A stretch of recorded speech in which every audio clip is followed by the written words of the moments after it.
Okay, it says we're live. Hello, everybody. Slightly Slanted Sleuth coming at you from the deep, dark, dungeonous basement of my home now. Uh-oh. It's not looking good here. What's up? It says we're live on YouTube, but we're not live here on this. Right. Oh, come on. No way, dude. This is just...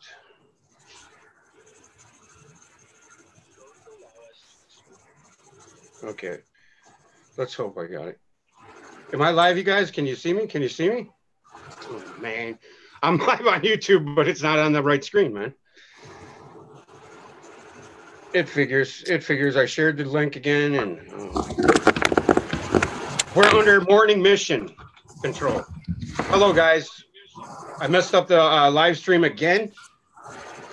Slightly Slanted Sleuth coming at you from Oakdale, Minnesota, and I apologize for this again.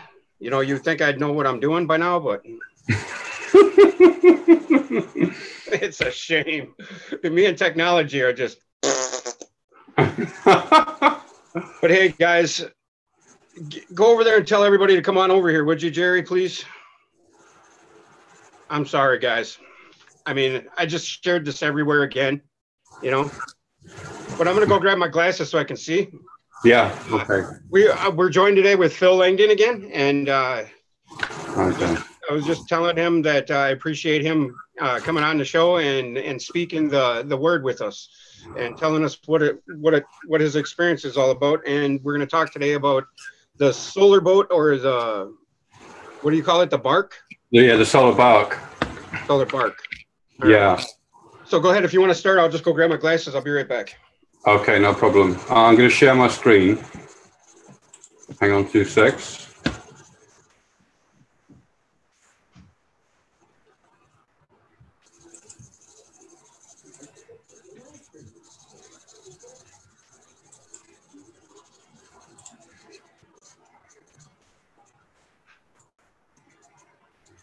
Okay. So I need Steve to tell me if this is viewable or visible before I start talking about it, really.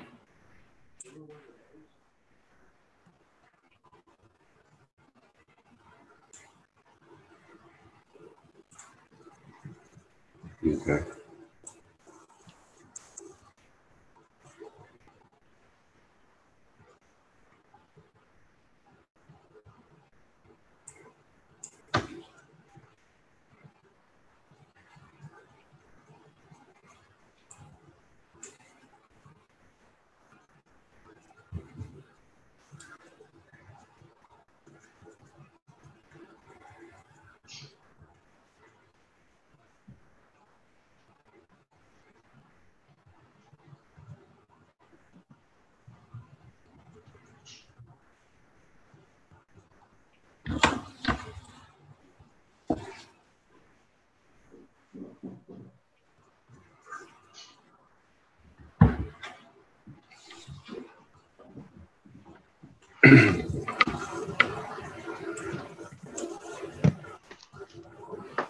Hello.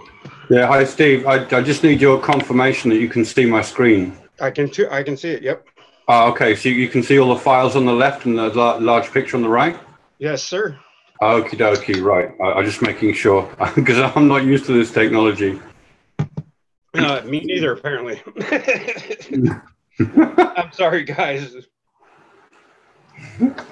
So are you ready to dive in then? Yeah, I was wondering what this picture was all about and why. Explain the numbers and everything to us, I guess. I'm sure you were going to anyway. Yeah, so you've got, what you've got here is in the upper part, the circulation of the human body there, where the top of the head and the base of the feet touch. That shows you a single cycle. Okay.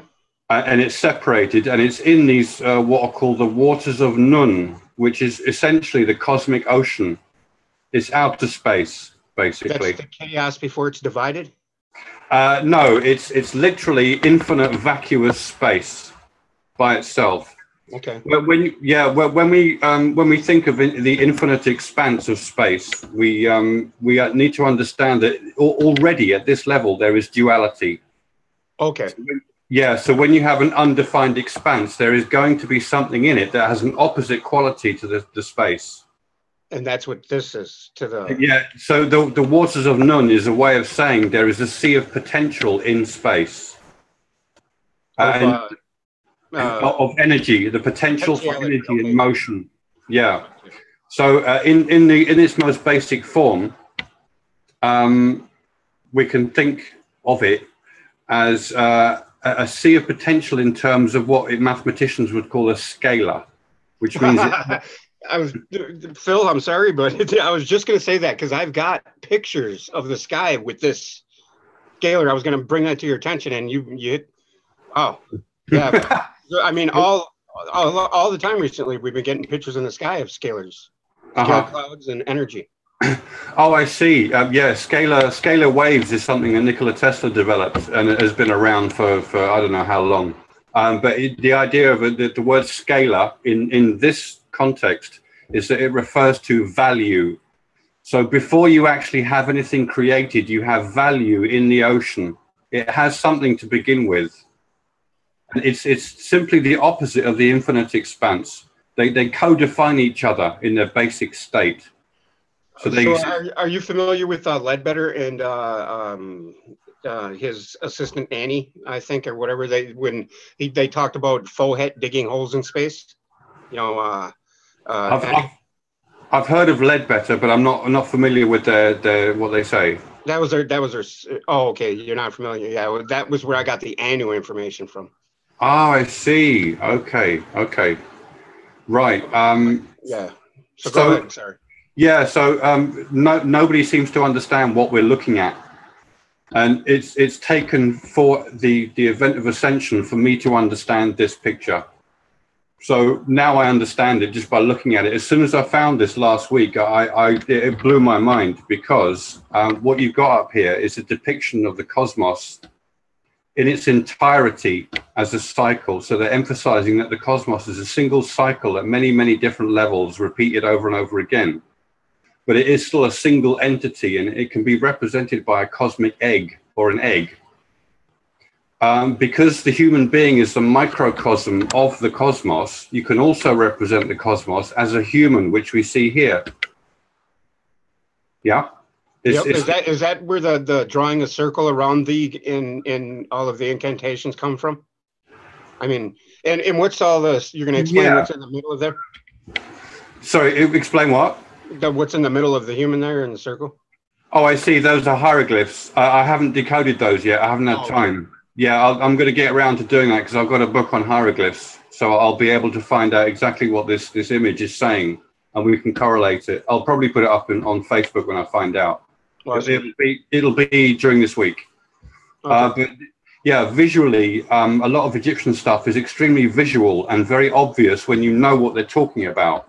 But if you don't know what they're talking about, it's completely unobvious, because you have no context. Unless you know hieroglyphics, you might have something of a context. But up here in separation, we have the cosmos. That is the entire cosmos represented by the human being that's curled around on itself in a cycle. Down in the middle of the picture, we have what's called the bark of Ra, the solar bark. And if you count the number of figures, there are 10. Is there a reason why there's 7 on one, or 6 on one side and 4 on the other? I haven't got into that particular point myself, actually. I'm just looking at the fact that there are 10. You could separate these 3 on the right as the top 3 points on the Tree of Life, because that is the pattern that's repeated throughout the Tree of Life as well. Yes, that's the Kether, Malkuth, or Kether, Bina, and Chakma. Yeah, you've got the top, which is singular, and you've got the next 2, which are dual.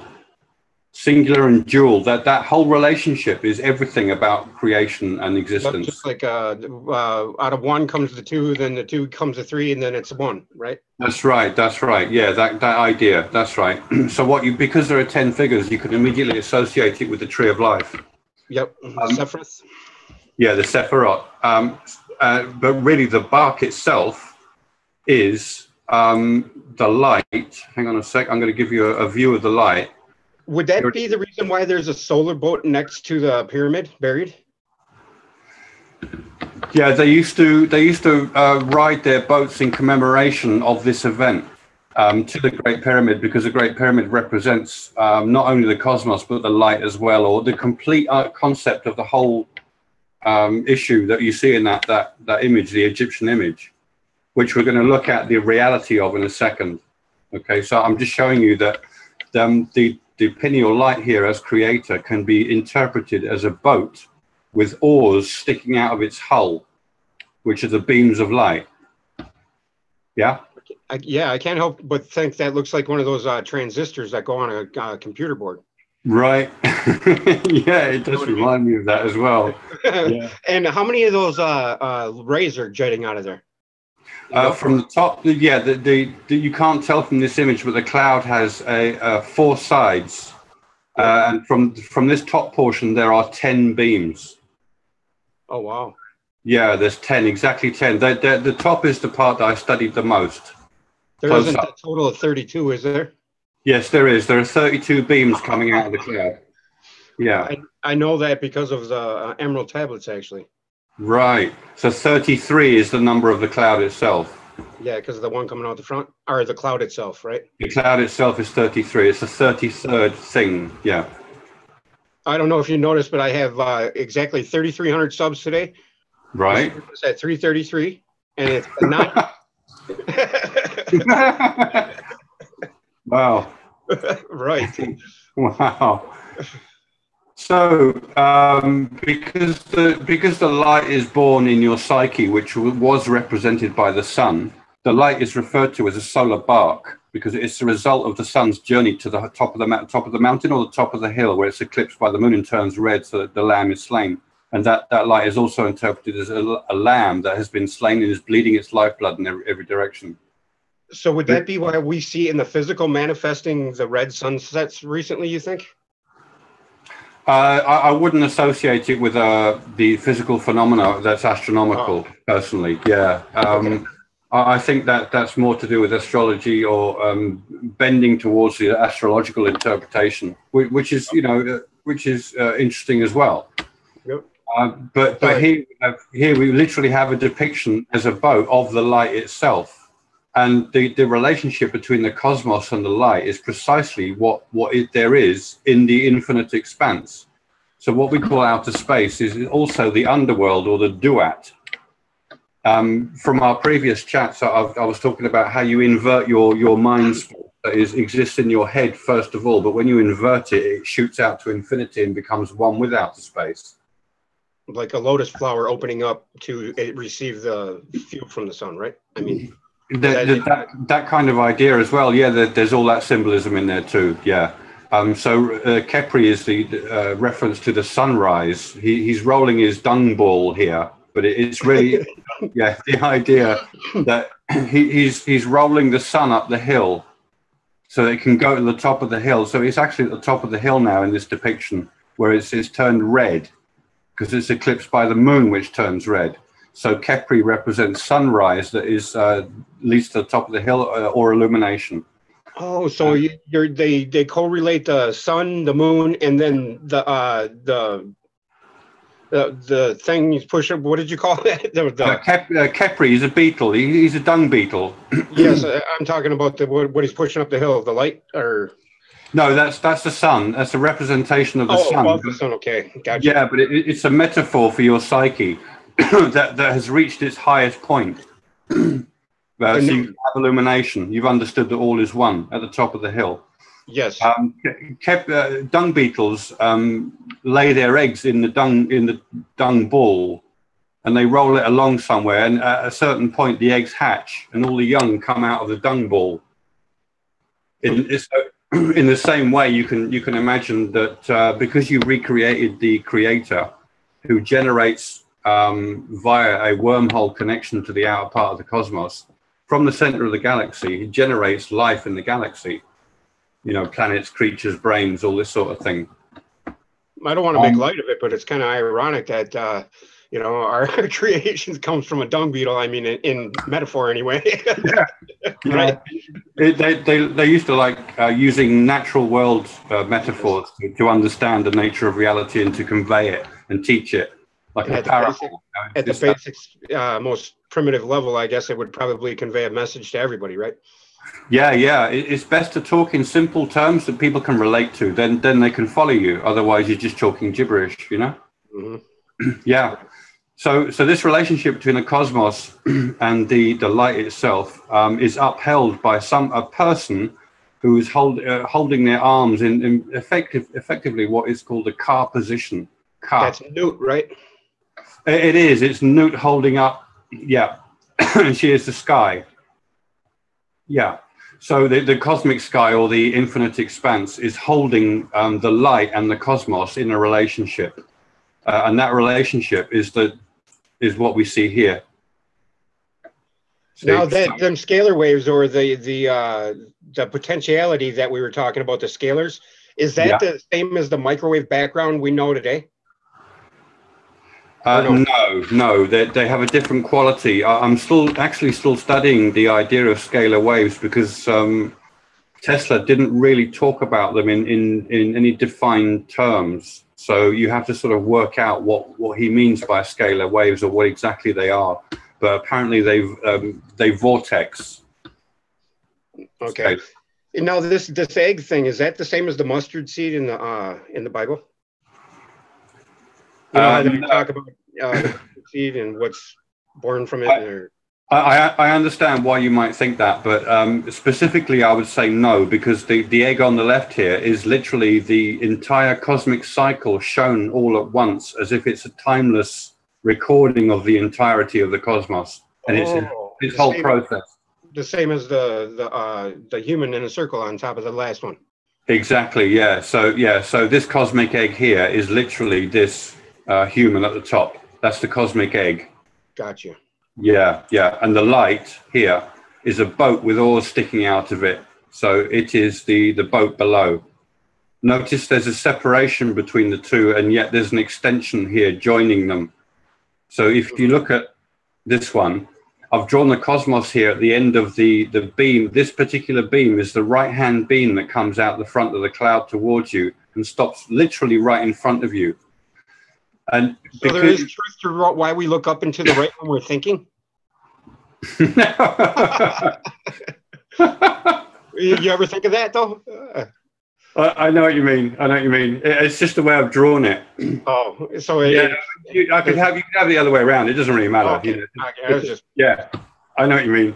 Okay, sorry, dude. That's all right. I got to throw my slant in there, I guess, somehow. Yeah. I apologize.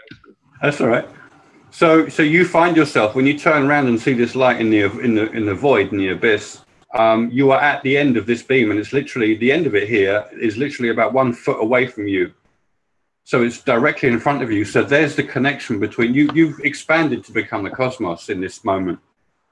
You are in a timeless state. Therefore, you are the cosmos timelessly, as if you are the entire cycle of the cosmos all at once. So you are the cosmos, as if it's your brain looking out into the void around you. So there is the cosmic relationship that we find. And this relationship is commemorated absolutely everywhere in the ancient past. It's this specific relationship that you're seeing here. So the one we have in the Duat in Egypt is between Sirius and Orion, where Sirius is you or the cosmos looking at the cloud, depicted as Orion because of its 3 belt stars. So if we look at the beams coming out of the cloud here, they're actually in rows of 3. So the front have 3, then there's another 3 behind that, another 3 behind that, and then 1 by itself at the back. And their configuration on the surface of the cloud is exactly the same as the belt stars of Orion. Yes. That's just incredible. Yeah, so the relationship between Sirius and Orion, because they're so close to each other in the sky, we can depict them as the cosmic relationship between the cosmos and the light, its creator. And that's the same reason why the Egyptians attributed their Delta flooding every year to the same thing you're talking about here, right? Yeah, that's right, because it relates to the flood within of spirit. Yeah, that rises up your nervous system to illuminate the brain. Yeah, when you have this moment, when you have this event. Sirius used to rise on the horizon in Egypt when the Nile would flood, so they would associate the flood together with that. Yeah. The ibis bird used to come onto the shores of the Nile at the same time, and because it's the birth of wisdom and truth inside you, the god Thoth would be represented with the head of an ibis bird, who's come to feed at the shores of the flooding Nile. At a particular moment, like it was wise to be there, right? It's a natural world commemoration again, an association with something that happens in the world that you can use to convey an idea. Yeah, I have another question about Thoth, and why is he attributed to a baboon as well? Oh, the baboon. As far as I know, I'm not an expert on the baboon issue, really. I've read something about it, and effectively it's an attitude or attribute that is associated with the baboon that associates with truth. In the sense, I guess it's the sense that, I mean, I'm pretty much guessing here. I can't remember exactly, but it's something like the attitude of the baboon is like it's independent, maybe, like someone who has the truth is very independent of the world. That's just one off the top of my head. I do remember him being depicted as a baboon before the ibis, though. Yeah, they're going to have many different depictions. Each of the gods will have a lot of different kinds of depictions, depending on which attribute you're focusing on to talk about. Yeah. Yep. It all depends on what the context of a particular depiction might be, what you're conveying to people, you know. Right. So in the same way, you could talk about the President of America as the President of America. You know, those are two different issues, you know. You kind of cut out right there, right before you said a President of America the last time. Oh, sorry. Yeah, if you think about the president, he's a president, so you could talk about him in those terms, but he's also a human being, so you could just talk about him in those terms as well, you know? A job in who you are. Yeah, gotcha. Yeah, the different aspects of your existence, yeah. So I just wanted to show people who are looking the number of times that relationship is shown in the ancient past. And here is a classic from Babylon or Assyria. I'm not exactly sure where this comes from. It's Babylonian, I think. And you can see the man here is standing on a very thin piece of ground. And so is the lion. You see that? Yes. Right. Around them is nothing. Absolutely empty. It's completely empty. So what you have here is the light on the right again, and a person who has expanded to become the cosmos looking at the light. So there's exactly the same cosmic relationship again. Yep. Yeah. And so the lion look like, or the light looks like a lion's mane, right? Is that what you were saying? That looks a lot like the shape of a lion. Yeah, the nature of the structure of the cloud is very similar. It's fat at the back, like the back of the lion's head, and it comes forward and has this sort of squared off front. And of course, the beams can be taken to be the cat's whiskers and doubled up as the mane of the lion as well. Nice. Yeah, who is referred to as Yaldabaoth in the Gnostic texts. Hang on 2 seconds, I've got a call. Okay. Go ahead. Yeah, so here's Yaldabaoth on the right, shown as a serpent of wisdom with the head of a lion, for obvious reasons, because it's shaped like the head of a lion. This also has effulgence of light here, and there's a person standing on the lion. So that's the creator. That's a way of saying the creator of humanity, or the creator of the cosmos. And is there any specific thing on top of his head that we need to be aware of that'll signify somebody's a creator or a king? Well, I'm guessing he's wearing a crown. Okay. That looks like a crown with a central portion that's raised. Like a phallus type object? Let's have a look at the Yeah, that is a phallus, isn't it? yeah, it looks like that to me is a crown with a phallus type. Yeah. And this is just a regular crown on this guy. Right. Okay, gotcha. Yeah, because I'm starting to look at symbology now, or symbolism as you know, the language of the ancients, and you know, Yeah. obviously they're trying to tell us something because it's everywhere. Yeah, yeah. They commemorated this all over the place, and as you know, I've already shown that it's exactly the same thing on Mars. If it will come up. Come on. Ah, here we go. Here we go. Feature. Yeah, I think you're the first one to ever say that. Are you and Herschel? I can't remember his Wayne Herschel. He said the same thing. I don't Really? know if you're aware of his work. He says that the bull is where heaven is. He says that the what? Where the ball, where Taurus is where heaven is. Oh, I see. Okay. He's more on the physical thing. I don't know if he's illuminated or not, but no. That wouldn't be an illuminated statement. I understand why he would say that. The bullseye is associated with the center of the galaxy, or the idea of hitting a bullseye with an arrow, like Robin Hood, who splits an arrow in two at the bullseye. So he overcomes duality with unity. Oh, okay, gotcha. Yeah, it's finding unity again from the dual existence that you find yourself in. The metaphor of Robin Hood. Right. And now I want to ask you a question. When you hear all of these nursery rhymes in our life, so, you know, I mean, do you see the story in it repeated over and over and over? And everything? An awful lot. Yeah, some of the most prominent, I see it repeated, and they keep repeating that God is thrice great. So Goldilocks and the Three Bears, for instance, it is like the Three Musketeers with D'Artagnan. So the Three Bears are the Three Musketeers in the same way, and D'Artagnan is Goldilocks, which is the porridge, one of which is too cold, one of which is too hot, and one of which is just right. And they would be the three aspects of unity or infinity. So you've got heaven, which is dimensionless, the underworld, which is infinite space, and the cosmos, which is creation or chaos. The cosmos is too hot. It's all about heat and motion and movement. The underworld is frozen. It's all about cold and emptiness. And truth, right? Yeah, and heaven is perfect. Yeah, above all that. Nice. Because it's dimensionless. It's referred to as monad, but the word monad is very impersonal. You know, so if you heard somebody talking about monad being heaven, you'd think, well, where's the personal connection with that then? It sounds technical, you know? Right.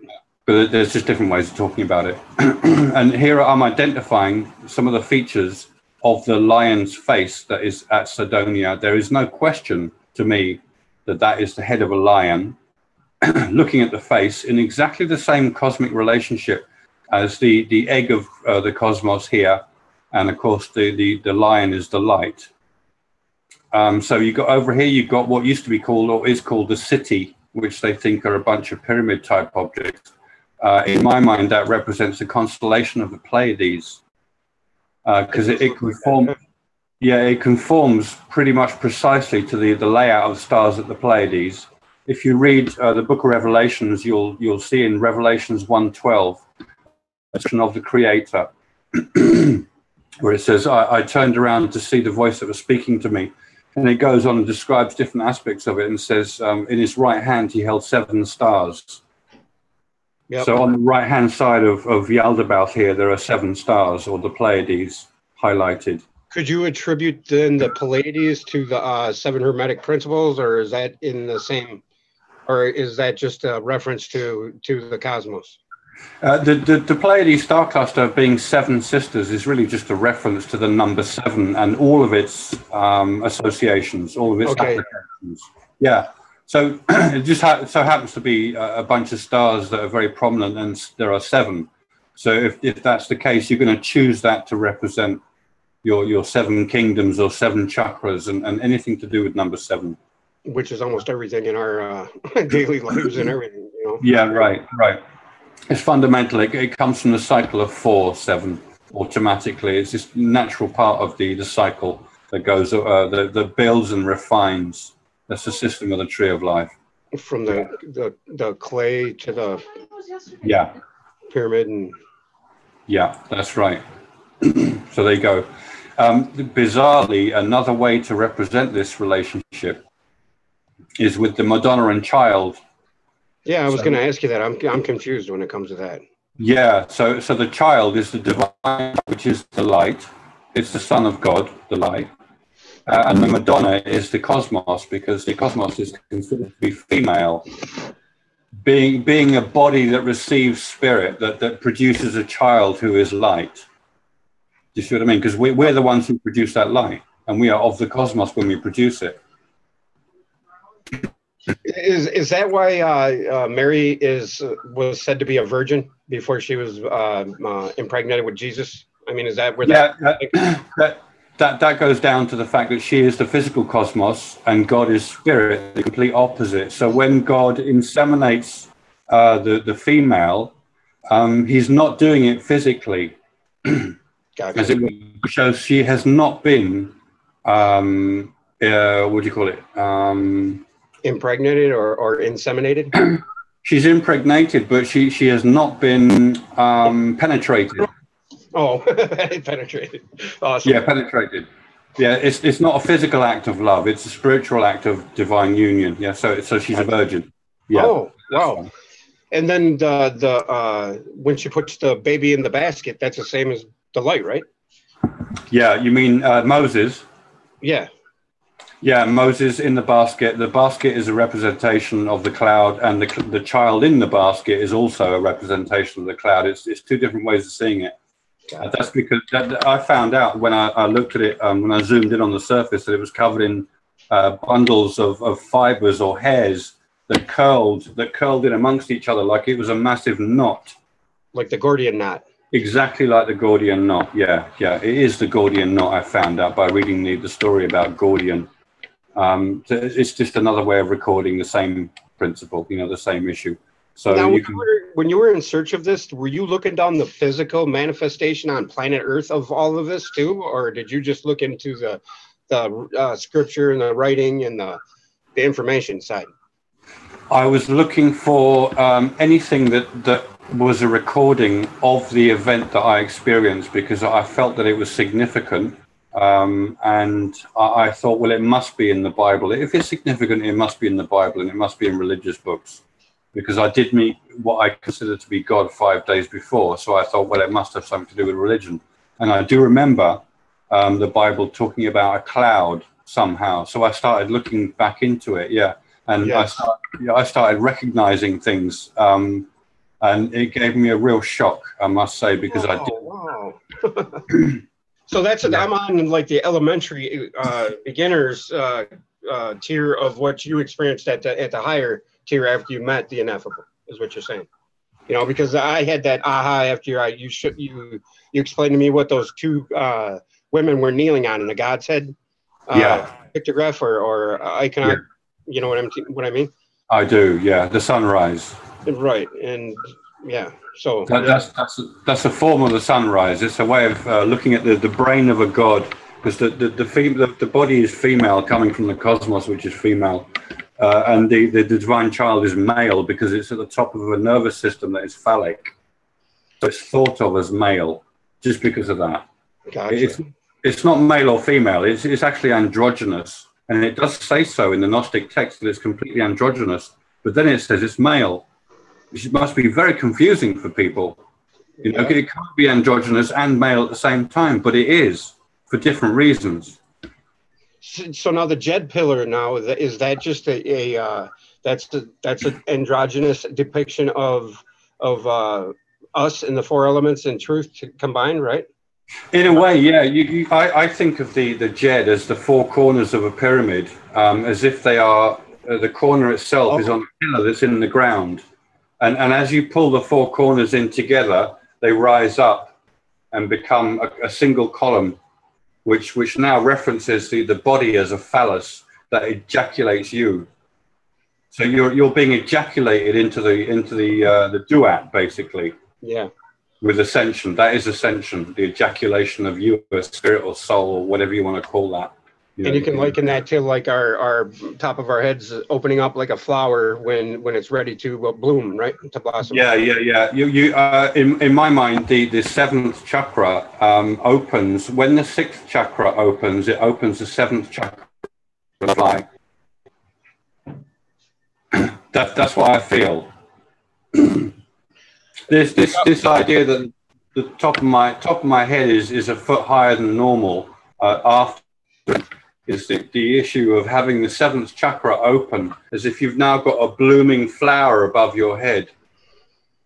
You know, from the middle of the head blooming out upwards. Right. It's that sort of sensation. And that's where the whole depiction of like that first image that you had sent me in the email, but with the four lotus or four beings on top of the lotus flower, the same. It's the very first one of your the four sons of Horus.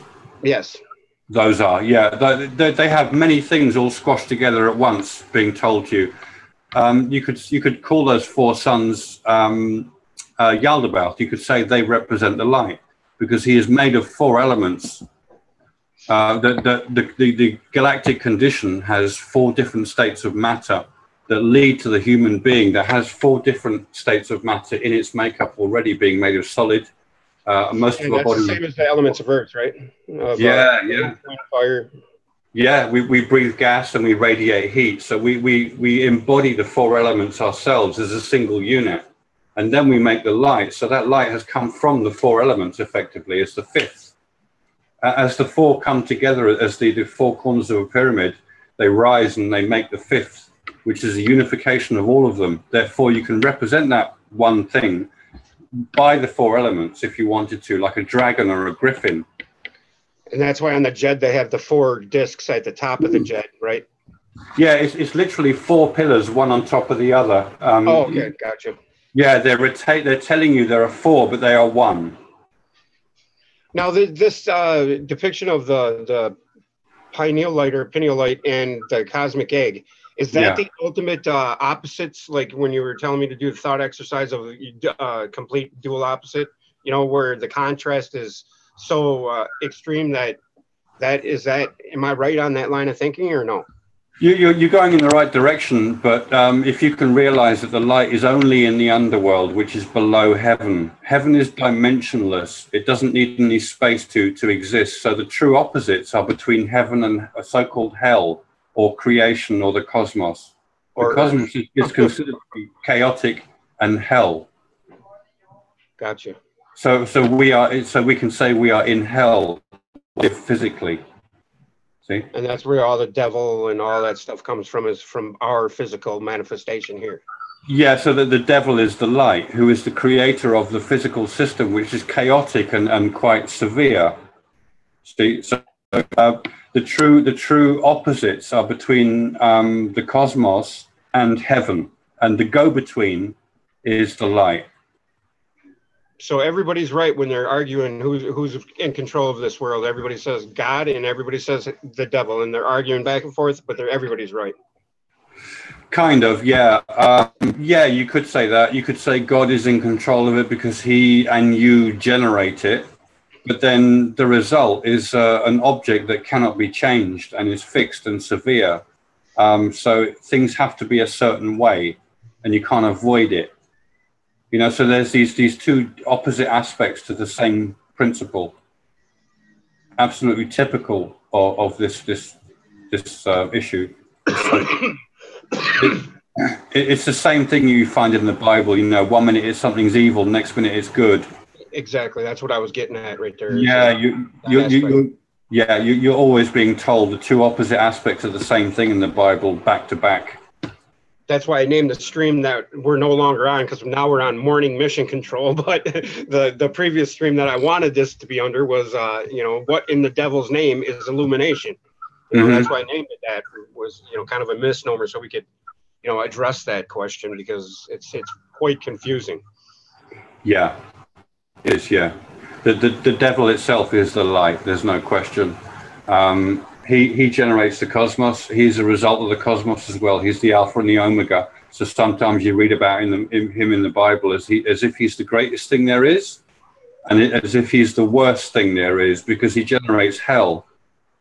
And yet, Lucifer, right? The same one. Yeah, there he is. That light is Lucifer. The light bringer, the light bearer. Yeah, Lucifer simply means is a way of referring to it as a light. That's all. So Lucifer is not a person. It's not an angel that moves about and converses with. Hello? Did I cut out just then? Yeah, you did. You're all right now, Okay. though. I can hear you. Okay, so Lucifer is literally just an object. It's a thing. It's not a person you can talk to. It's a thing. That's all. Gotcha. It's also the devil. It's but people say they argue. This is intellectuals, people who love being intellectual and cannot see the unity behind these things. They argue that because the word devil means opposer and Lucifer means light bringer, they must be two separate entities. That's not the case. All you're hearing about there is two different ways of describing the same thing. What say you to anybody that's arguing that the God of this world is a murderer, somebody that's against humanity? And is that just essentially what you were just saying, the severity of truth? Or do you think that that is leading you down a primrose path, per se? When if you stay on that side of things and just bash and just constantly, I don't know, say that God is God, Yahweh or Yahshua or the many names for God or Jesus is a murderer. Right. So yeah, it's quite easy to get your head around that. In fact, Yahweh or Jehovah is that light. Jehovah is not God. The light is not God. It's the product of God in union with a creature in the cosmos. So it's Yahweh is the Son of God. That light is the Son of God. The only begotten Son? It's the only Son of God. As you see, that's the only one. There's nothing else. That is the light that you create or generate with your the creative pulse that you experience by expanding into the underworld, basically. So they say in the Bible, it says often that the devil is a murderer, because as the creator of the cosmic system, nothing is eternal. Even though the cosmos cascades eternally, all the creations in the cosmos in galactic conditions are transient. So they die. Therefore, the creator of them is the murderer of them, of his own creations. Wow. So yeah. Everybody is right. Right. God makes only that which is eternal. And notice that the cosmos is generated by God and the light, and both of them are eternal. So there's absolute truth in if you want to be eternal, you have to make union with God. Yeah, you have to ascend. You have to become infinite like God. Yeah, that's right. Wow. So there you have it, people. Yeah. Yeah. There's a really fascinating part in the Gospel of John where Jesus has an entire paragraph about how people are children of the devil and that they do the devil's bidding or do his work.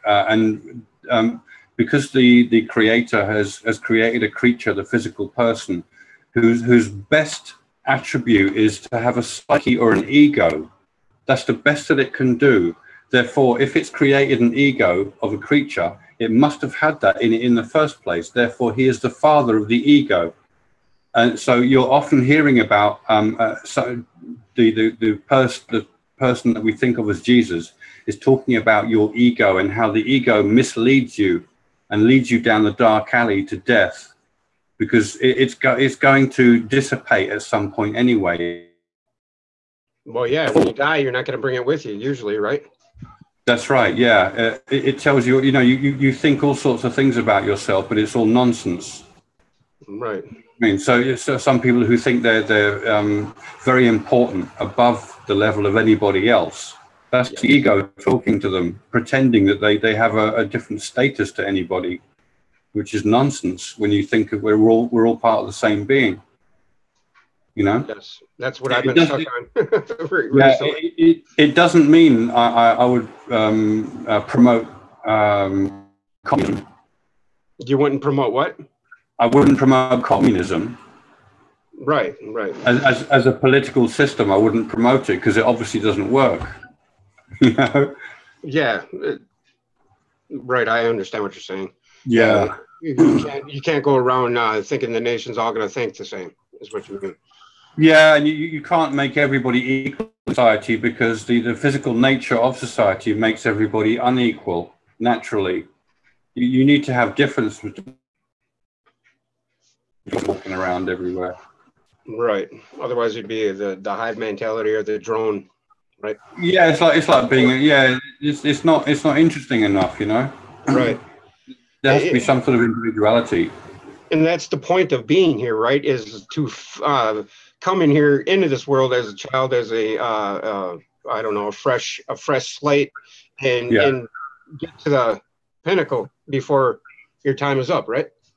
Yeah, to find the definition of your own ineffable self. Yeah, because you are the ineffable, but ineffability is like an infinite expanse. It has no definition. And if we knew everything when we got here, what would be the point? Exactly. Yeah. There wouldn't be any point. But it is a meaningful process that we put ourselves through. It's only temporary as well. You know, there's something much better waiting for you on the other end of it. So I also wanted to show you, because you're in America and people in America know that the Great Serpent Mound is a commemoration of the same cosmic relationship. Gotcha. So here, so this is the cosmos. This egg in the top left-hand corner here is the cosmos. And this is the light that has come from the galaxy. Here's the galaxy turning down here. And it's turned into atoms, molecules, vegetation, the animal kingdom, the human kingdom, who finally recreates the very situation that started the whole thing in the first place. How far into your studies were you before you figured that serpent thing out right there, where the curves and the undulations? This particular identification has been quite recent. This one's in the last few weeks, but I had I understood the concept of spearing the serpent, like Apep, the Egyptian who spears Apep on the boat, is the principle that we see with Saint George and the dragon. So the dragon is really the cosmos, or the physical nature, the crudity of physical nature that you rise above by overcoming it, by spearing it. And of course, the spear represents your phallic nervous system as well, you know. And the point of the spear that does the damage is the light at the top of your nervous system. So it's very metaphorical, that story. Awesome. I don't know whether you noticed, but the curves on the mound are very significant, because on the right hand side, curves of every river. Yeah, on the right on the right hand side, you have 1, 2, 3 prominences. Wow. But on the left hand side, you have 1, 4. Is that hello? You keep cutting out. I'm sorry about that. No, that's not. I don't know if it's. I'm in the house. I don't think it's on me this time. Okay. I'm just going to move the laptop to the edge of the table so it can cool down a bit, because it gets heated up with all these chats. Okay. Yeah. So is that the 4-3 relationship in some of this old symbolism that we see? Like. Yeah. Basically, yeah. You're seeing 4 and 3 emphasized here, but also you'll find 4 and 3 in the tree of life. You know, the central column is 4 points, and the 2 on either side you only have 3. So this is a way of saying, look at the tree of life and look at what it leads to. It leads to the beginning and the end of the same thing. What else am I going to show you here?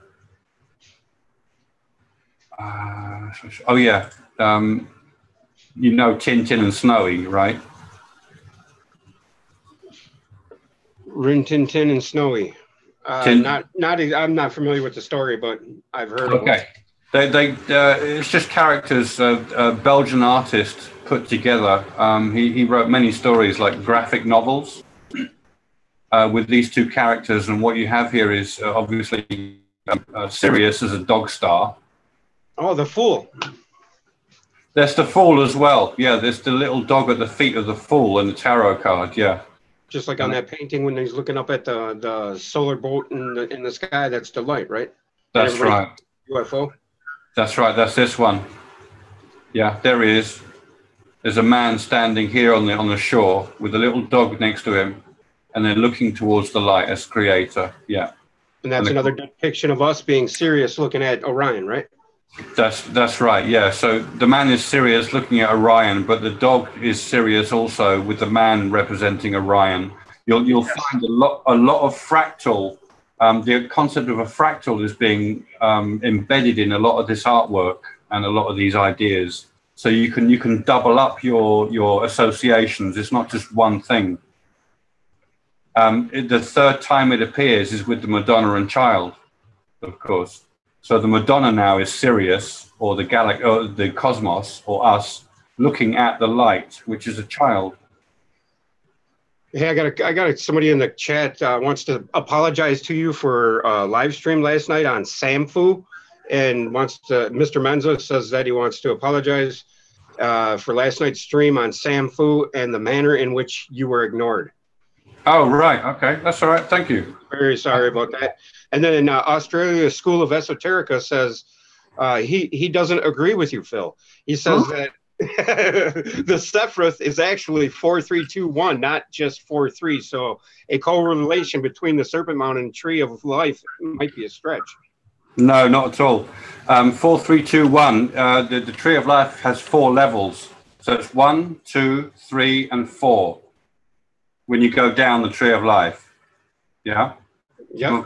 A point, a line, a surface, and a volume. That's when you look at it linearly going down in sequence. And that's the same as the 4 corners of the pyramid? Say again? That's the same as the 4 corners of the pyramid that you were just saying? A point, a surface? You can map it onto a pyramid, no problem. Okay. Go ahead. Finish your thought, sorry. That's all right. My point is that if you look at the Tree of Life as a whole, as the 10 points, the central column relates to 4 points. And the left-hand part and the right-hand part has 3 points only. Gotcha. Yep. Oh, I think he's looking from the, what is it, the geometric relationship? Yeah, there are many ways of looking at it. It's because it's a blueprint of all creation. You can find a lot of things in it. You know, you can find the 7 in the Tree of Life as well. If you go down 1, 2, 3, 4 and go back up, you get 5, 6, 7 to go back to the source. So it relates to 7 as well. Gotcha. And that whole relationship is exactly what you were just talking about, like the dog to the man, from the man to the boat, from Sirius to Orion. I mean, that Tree of Life is just repeated over and over and over. It's like fractalized, right? I mean, basically, yeah. For each creation, each section of creation, I mean. God Thrice Great, with the 4th the 4th issue being the light, is also the Tree of Life as well. You can see it in, dimensionless heaven, as I mentioned earlier, can be stated as monad, which is a singular point or 0 dimension. That's the monad is the circle at the bottom of the T? Yes, it is. Yeah, that's right. The T shape. Yeah, that's correct. Yeah, that's another way of referring to the double nature or the dual nature of duality. The duality. That's where the cross comes from, right? The cross. Same as that T analogy that you just said, where the physical plane is the horizontal, and then the spiritual plane is the vertical, right? It's infinite to the finite. Yeah, and the finite is the one with the bar across that represents the seesaw of duality in the cosmos. Yeah, the positive causes matter to exist. Yeah. Thank you. That's right. Again, we have the same relationship with the genie and the lamp.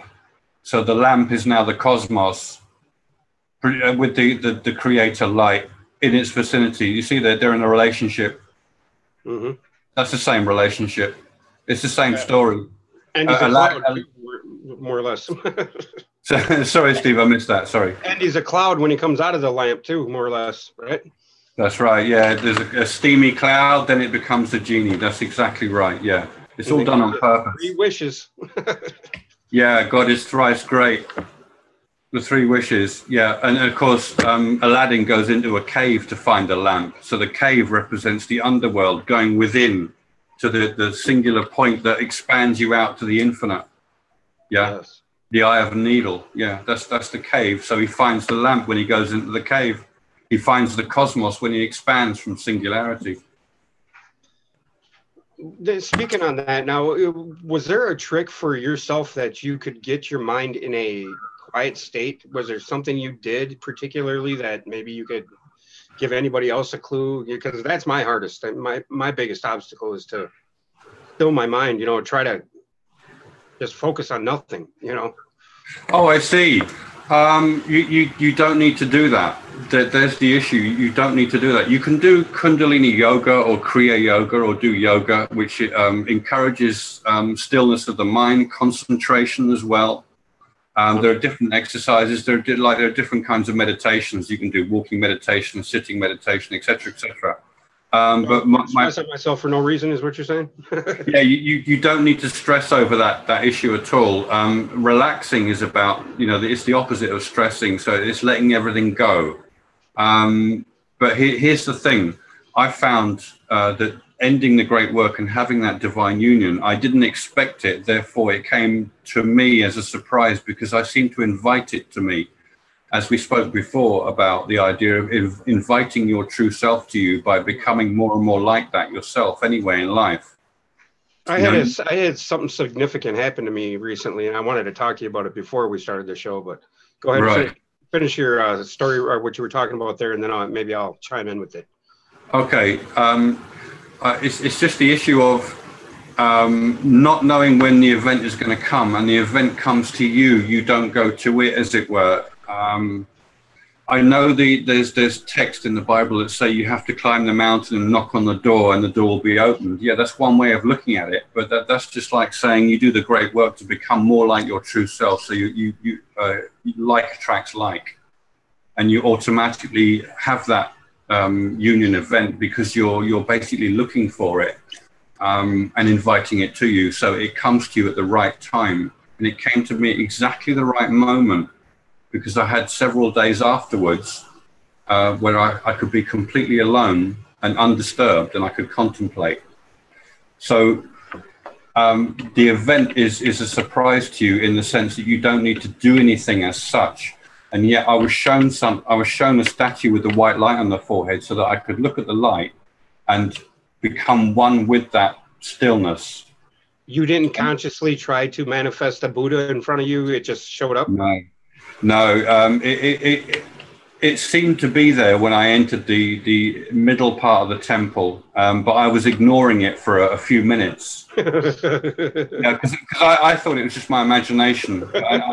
I could have sworn to you there was a life-size statue of Buddha 5 feet in front of me, made of bronze with a white light on its forehead. I could have sworn that was there, even though you couldn't physically see it. So this is it's an internal sight or knowing. Oh, you mean with your eyes you couldn't see it, but you just knew it was there in your mind? Yeah. Wow. Yeah, so the ultimate reality. Yeah, quite. So yeah, I was thinking, no, I'm just imagining it. Don't worry about it. Just carry on walking around. I'm a tourist. No, there's nothing special. Nothing to here. You know, it was like that. But it got stronger and stronger, and I couldn't avoid it. So I started looking at it and staring at it, and I eventually stared into the light on its forehead, and I noticed that it was still, and I forgot everything else, and I became what you think about, you become. Were you with anybody? Yeah, I was with my girlfriend. What did she do? I mean, did you just sit there drooling on yourself the whole time, or did she have any clue what was going on? No, she didn't have a clue what was going on. I didn't say anything because it leaves you speechless. Oh, and it must have been just like that, and it felt to you like it was forever? Is that what you mean? No. I didn't want to say there's a statue of Buddha in front of me because she couldn't see it and nobody else could see it, and I couldn't see it with my eyes. I could see it in my mind, but I thought it was my imagination, so there's no point in talking about it. But what I'm getting at is that the time frame, like the way you described it, was like you sat there for 4 hours staring at it, or 40 minutes or whatever. Not at all. For about the first 3 minutes when I started noticing it, I ignored it. Then about 3 minutes, I was sort of timing things. About 3 minutes later, I was staring at the light on its forehead, and within a few seconds of doing that, I found heaven, or the heavenly garden, which is infinite, or absolute stillness of the mind, because I tuned into stillness and became still. My awareness became that of stillness within a few seconds. So I wasn't meditating, and we were walking around. I was walking around at the time this was happening. Oh, okay. I was under the impression you stopped and you just, focused on it. No, not at all. Not at all. We were inside one of the quads after about the first 3 minutes, which is inside the temple, and it's an old bathing pool, I think. So I sat down for a few seconds, and my girlfriend took a picture of me, which I have, that shows my face. I look like I'm completely confused, and I was confused because. Right. Yeah, because when she took the picture, I was looking at this statue thinking, why can I see a statue with a white light on its forehead? What is that? What's going on? So about 1 minute later, I found stillness after that picture was taken. And when you look at my eyes, when she took pictures afterwards, you can see that I had changed. For instance, the picture I use online is at Angkor Wat, and it shows you me in the state of bliss on fire. You know something? I noticed that, and I cropped your picture, and yeah. I looked. I don't know. I noticed that you didn't look like any other normal human to me. Right. I was in absolute bliss, and I was in love as well. It's weird, man. It's weird how I noticed that. Yeah, it's very romantic. You can see it in my eyes that I'm so happy, but so calm as well. Yeah, like no cares in the world, right? And like, woohoo. Yeah. Like perfection. I found what I would consider to be perfection, which is the infinite. Yeah, absolutely. So that's all that was. Then there was a meeting with the true self. We merged together. I fell in love. Then those pictures were taken, and then I went to Bayonne about an hour later and saw the words that you are mind. Mind is stillness. Stillness is timeless. Timeless is eternal. And that's what I've been stuck on, is that statement you made right there, and I guess I shouldn't have been stuck on that. That's fine. That's okay. I mean, you can only unify duality and find ascension with this. Let's say, for the sake of simplicity, the spirit of God inside you. So you have to make the meeting first before you even can. Yeah.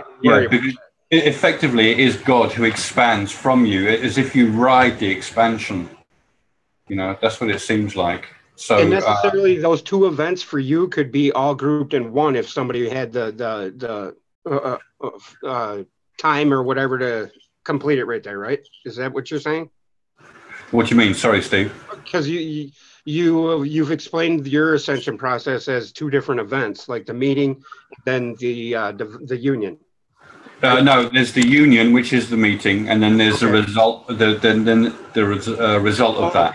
Okay. Which is ascension. Okay, that's figuring out what you see, what you've seen, or what you've met, or. No, you ascend when you unify duality, when you understand the nature of one thing only, which is infinite. So you've understood the nature of the infinite that you met a few days before, gotcha. who is still with you, literally still with you. That you become one and the same. Still with you today. Yeah. And that's how you can sit there so calmly and matter of factly and. Yeah. Gotcha. That's right. Yeah. So the two events there that are part of one process, if you like, are referred to in Christianity as the keys to heaven. The silver and the gold key, right? Yeah. The gold comes first, and the silver key is the head, like the sun and the moon. The sun rises. Yeah, so you understand infinity in the heart first, and then it rises in your nervous system to illuminate the brain where the silver key is gained. So unifying duality is the silver key. Okay, now I got a question from Aaron again. He says, I've got a question for Phil. In his opinion, is illumination and clairvoyance, or clear cognizance, one in the same, or do they differentiate? If so, how do they? I would suggest that they are one and the same, because the word clairvoyant, the French expression... Claircognizance. Claircognizance. Yeah, that's effectively the same thing. It's a different word. It's like saying you're clear-sighted. If they mean by cognizance, I don't know what they mean by that effectively. I mean, if it's anything different to clairvoyance, but you do become what is called clairvoyant with the light, because it's clear-sighted and you can see all the way down at the bottom of the bucket. Like having tunnel vision, and that's all you know, right? At that moment, or or clear thinking, or yeah, it's like having the greatest depth and clarity in your understanding of the real nature of reality at the deepest level, at the level that we're looking at the moment. Clear knowing is what he says. Yeah, that's right. That's right. Yeah, it's associated with illumination without a doubt. Yeah, I would relate to that in particular. Yeah. Awesome. And is that leads me to what happened to me recently. I'm driving down the road and it's real snowy and icy here. I see somebody stuck in the ditch, you know. So yeah, I'm by an auto place that, you know, maybe I can get a strap and pull them out. I go into the auto place to get the strap, to ask anybody if they have a strap. Well, I walk past the guy at the counter and he's on the phone. So I open the door of the shop and I yell in there, "Hey, anybody got a strap?" Well, a couple of people were going to come help me or give me one. And the guy behind the counter says, "Nobody's got a strap." And I'm like, "What?" You know, usually I would have snapped, you know, but right. Since I've met you, I said, "Really? Are you serious, guy? I'm not asking you. I'm asking these guys." And he said, "No, nobody's got a strap. There's AutoZone next door." I said, "What?" I said, "You might want to think about the bigger picture, you know, when you start talking to people like this, and, you know, because we're all connected." And I just walked out the door. Well, after that, I go and I help the people push them out. And she said, I just spun around going the opposite way. And I gave her a bit of advice, you know, don't panic. It's like swimming when you're driving. You know, if you panic when you're swimming, you're going to sink. Yeah. And she was so thankful and whatever. But I mean, I started bawling right in front of these people, started crying, man. What is with that? I think that happens when really good, deep, interesting knowledge is in your psyche when you become aware of it. Yeah, because I was crying a lot after. So you had instances like that where you were. Oh yeah. I had to get away from people because I couldn't stop crying. I mean, I just started. I'm shaking the guy's hand. I started bawling. He's like, "What's wrong?" I'm like, "No, man, I'm all right. I gotta go." I'm fine. Yeah, it was pretty deep, man. I was like, wow. But I mean, it's a good cry. You know what I mean? I felt really good about it. But, you know, how do you explain that to people you're trying to push out of the ditch? Sorry, man. I just thought I had to get that off my chest. Yeah, sure. No problem. Yeah, but those deeds like that are essentially what we should be doing in life in general, right? I mean, to make the better world a better place. Yeah. I mean, really, you can see from your example there that your attitude with yourself is going to be reflected outside or outwards into the world, you know. Yeah, so for the first time in my life, I've actually realized that. It took me 45 years to get to that point. I mean, in a statement, you could say the way you treat yourself is the way you treat others. You know, you treat others the way you treat yourself. Awesome. Yeah, that's very true, I think. Well, I thank you for that lesson in life, Phil. Cool. That's good.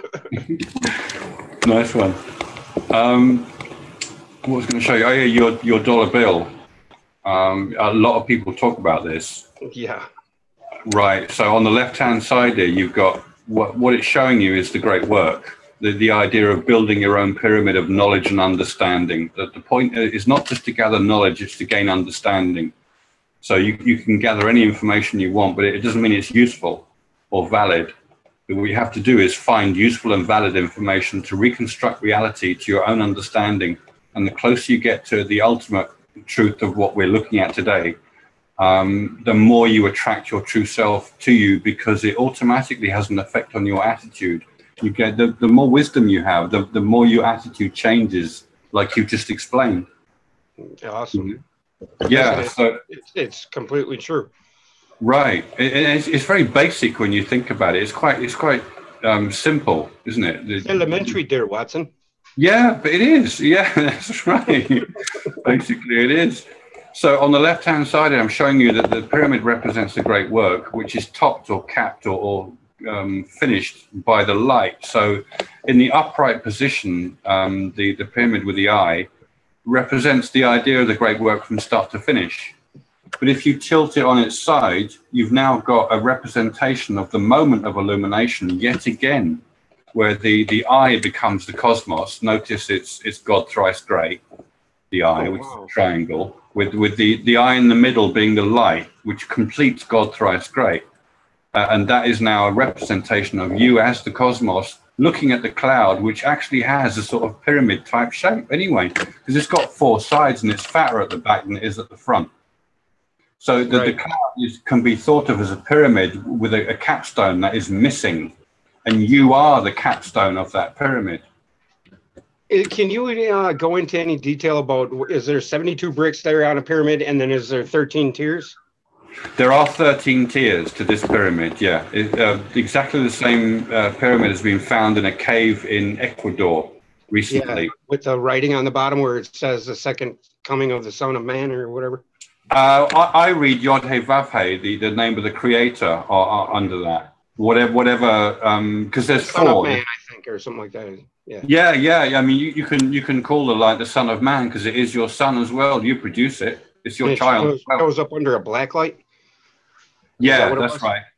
That's right. Ultraviolet light brings out a very it brightens the features on it. And Orion is shown on the bottom as well. The constellation Orion for obvious reasons now, you know. Where?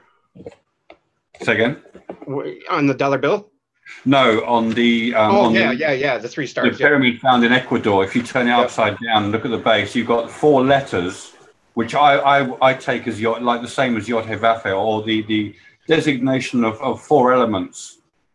Yeah, is that why in the Hebrew it's God has 2 names, the 4-letter name and then the 5-letter name? In Hebrew, yeah, I think that's from the Miro Institute. I see. There's an awful lot of things like that.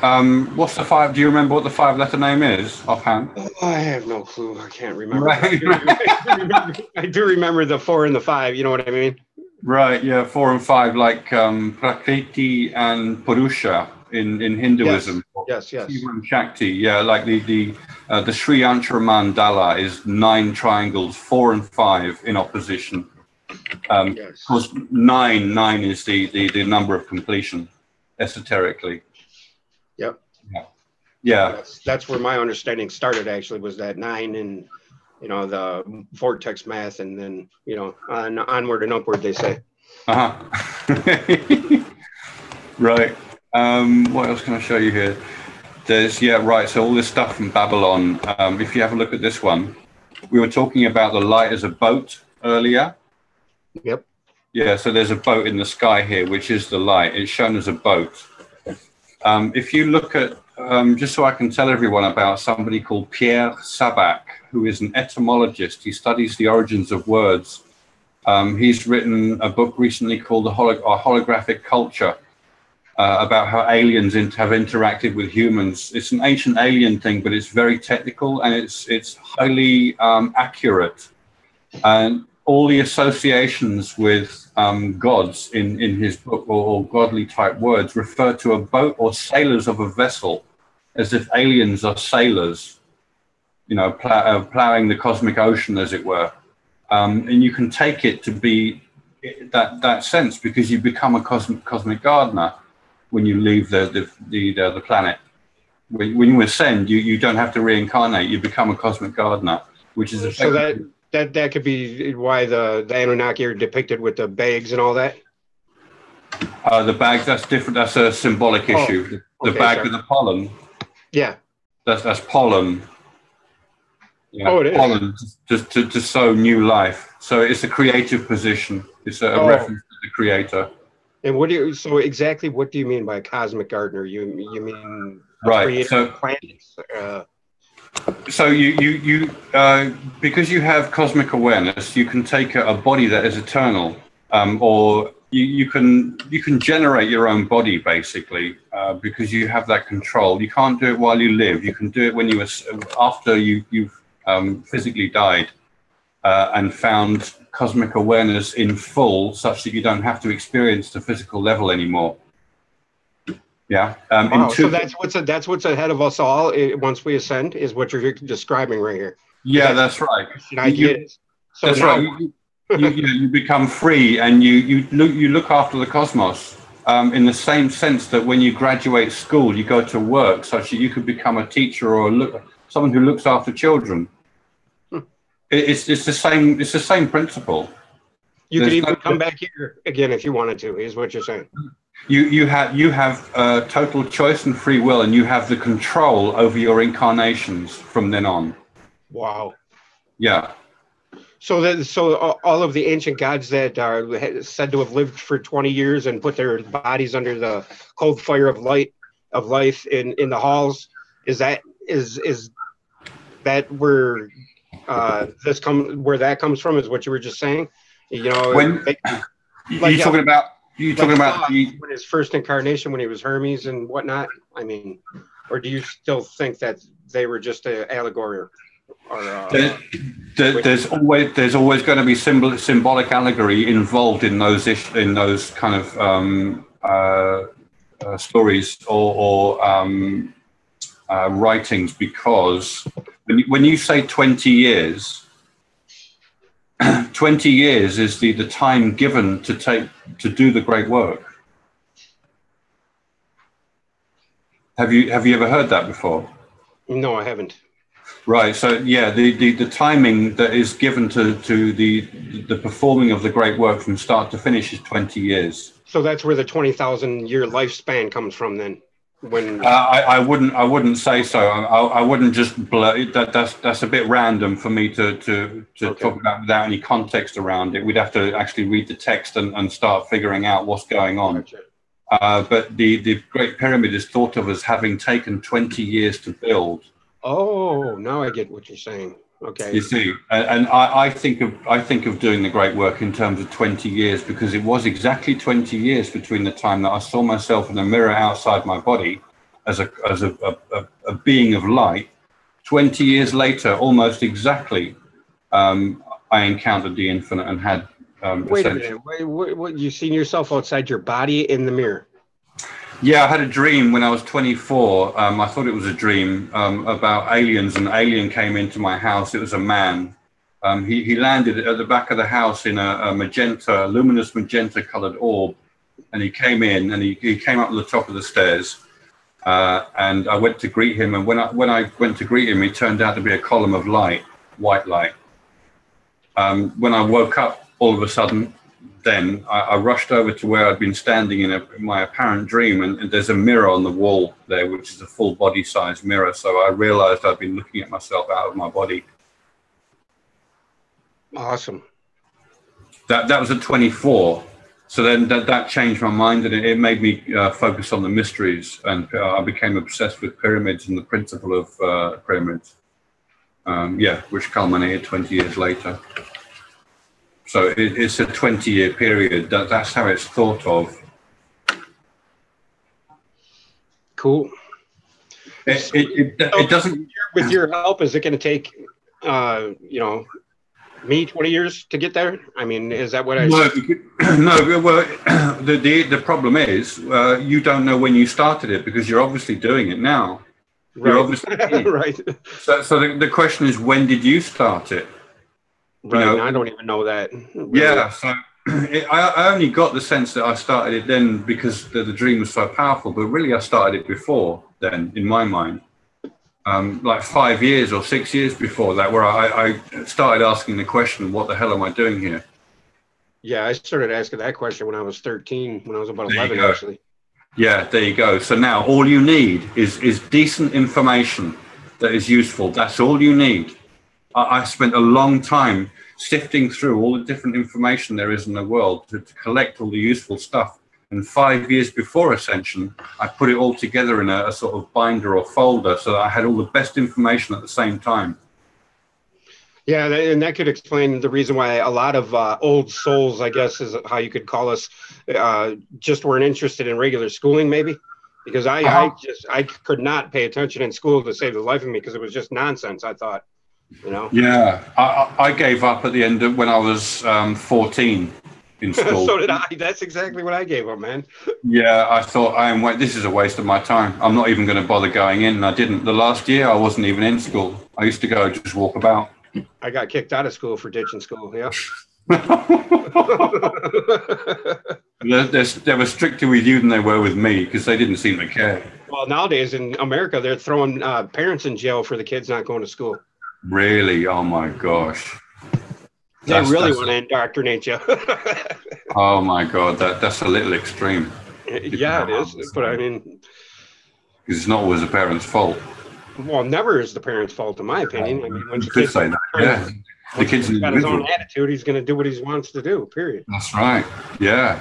I was like that. Yeah. I know I was. Couldn't keep me in line, you know. So did you have a problem with authority when you were younger, too? I did. I didn't have a problem with decent authority. I had a problem with stupid authority, what I would consider to be foolish authority. In other words, I could tell when someone was foolish. Doesn't matter how old they are. I could always tell when somebody was foolish. But they always thought, because they're older, they're automatically authority. It doesn't matter how foolish they are. And I don't accept that. I didn't accept it. So some people I respected and some others I didn't. Yes. Yeah, that's how I approached it anyway. So yeah, why don't you explain the exact relationship between the boat? I mean, is it the light, meaning the light is, yeah. and you know, get back on that a little bit so we can try to wrap our heads around that. Right. Okay. I could say something now, but I really don't want to freak anybody out. Say it. This is the thing with this subject. I always think I'm going to freak people out if I say that. I can't say that. I don't think there's anything you can freak us out about. All right. Well, I'm just going to tell you something that might freak you out. Okay. But in a good way, I hope. When you ascend, you basically become light. At the speed of light, there is no time. Mm-hmm. Right. Now, if you look at the cloud and realize that it's basically one bundle of fibers curling around in itself in a big knot. Yeah? Yep, like a bundle of infinity. Right. It's timeless. So that is a pathway taken by light in its fullness. The knot itself, the pathways in the knot is what you're saying, the intertwined. Right. So compare what I've just said with this concept from Elaine Pagels, who repeats this, because it actually says this about Noah. Noah is that light. Noah means rest, and you find rest when you have this light. Okay, fine. So your psyche is at rest. So what she says is they hid in a cloud, a bright cloud, the unshakable race. The unshakable race is a reference to people who ascend and become gods. They are unshakable. You cannot remove them because they found the center of all things. And you're saying that right now because Lovett is really, really pushing exactly what you just said, but from a different aspect. Right. Go ahead. Yeah. So the statement is that the unshakable race hides in a bright cloud. So when I first came back from seeing it, I've had lots of different ways of seeing it. I found it very difficult to write down for a long time. But one of those things was that I realized that you could think of it in a way as looking at heaven from the outside, as if the movement in the cloud is the perfection of heaven expressed. See, so how else can I describe that? If heaven is dimensionless, how does it associate with the cloud? And why does the cloud look like that? Well, it's because it was produced in your psyche. That's why it looks like that. But the principle of it, the fact that it is this flowing movement that weaves and interweaves with itself, it interacts with itself, is very telling. And I associate the idea of... I think I just made a connection right there. Yeah, I associate the idea of a perfect way of being with that light, in the sense that you can imagine that you enter the cloud when you die after you've seen it. And you become a sailor on its vessel. A seaman. Yeah, you become a crew member, if you like. I like Jerry Ronk's rendition, a seaman. Yeah.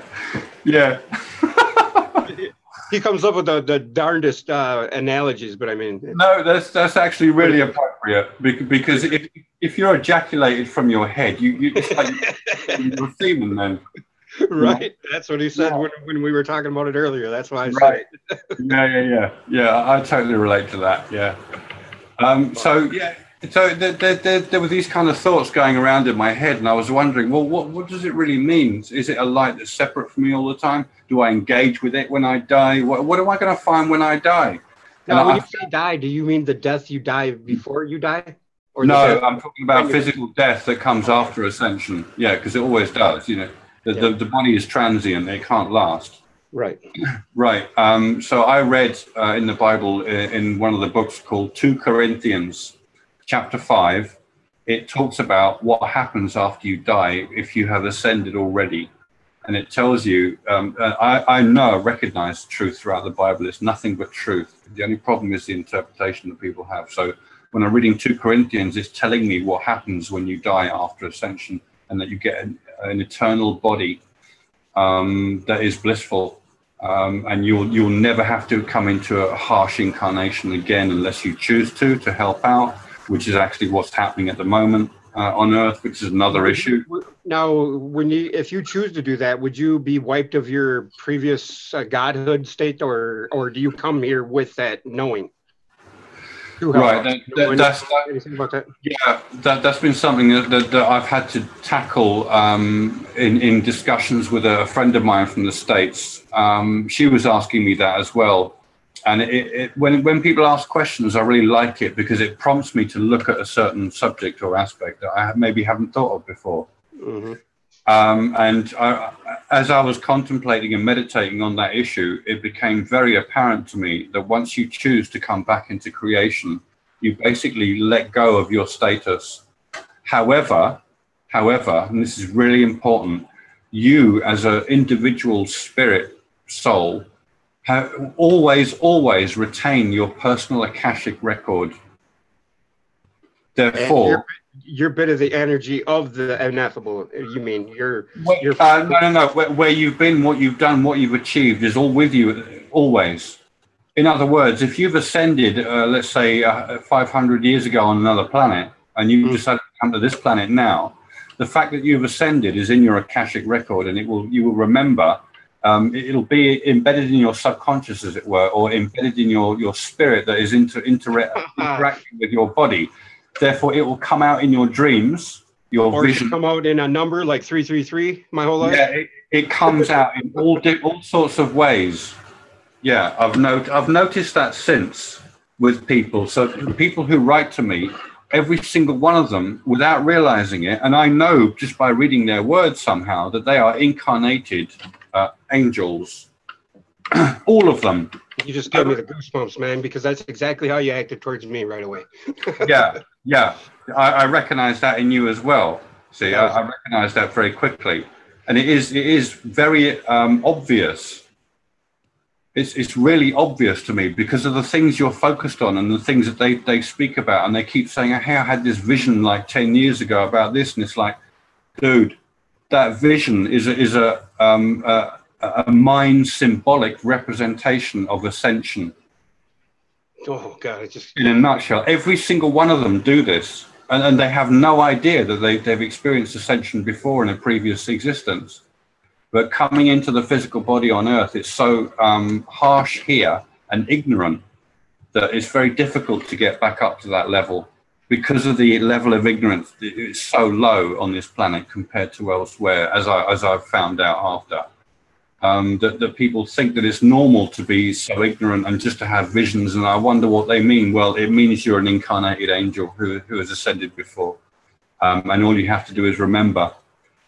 Another thing I wanted to say in those terms as well is that people may not realize that because many thousands of us have come in to incarnate on this planet, we all agreed with each other. I know this as a fact now. We all agreed that anyone who would ascend when they came to Earth would automatically spread it.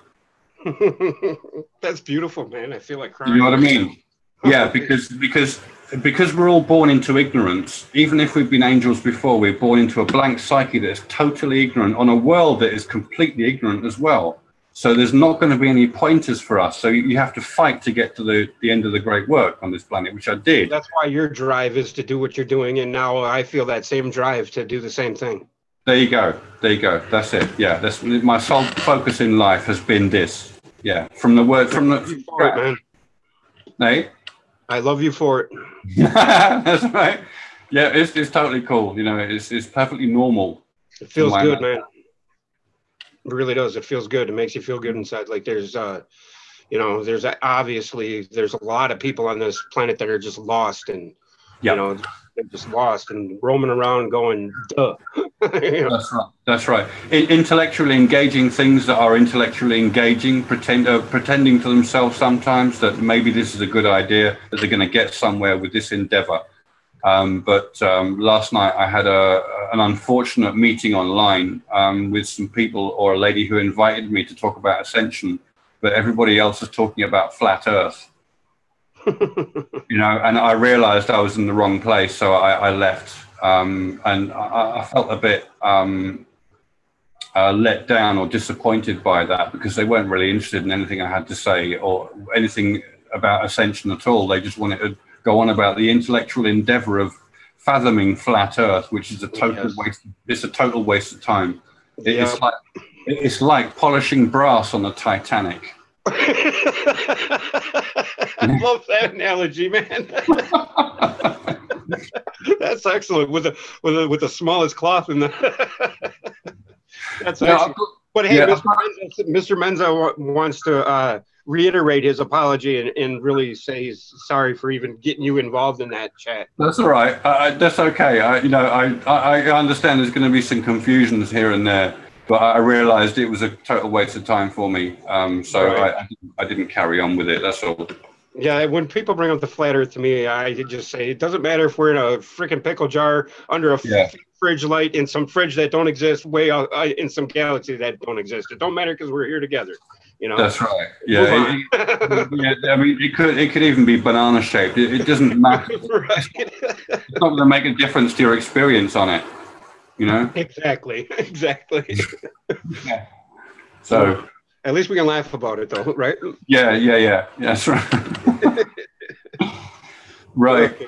Sorry about that. I don't know if it was me that sidetracked you, but that's all right. So yeah, I mean, about this boat concept, being a member of a crew or a boat. If you think of the ship of state, in Western countries, the state is called a ship, and that we as members of the public are basically salvaged onto a ship, and so we're birthed. Yeah, this is the rule of law. It's maritime law. You know, I don't know much about law. I've heard this whole analogy before in a different context. Like we're old and we're birthed into something, so that all ties into what you're talking about here. Yeah, you're given a birth certificate, which is basically a corporation, and you are a member of a crew already. Because that whole ship of state concept was developed by gods. That I would personally trace, and this may sound weird, but I personally trace it back to Mars. I've heard that from a lot of people that talk about this subject. The ancient astronaut thing is mostly about people who developed to a high sophistication on Mars.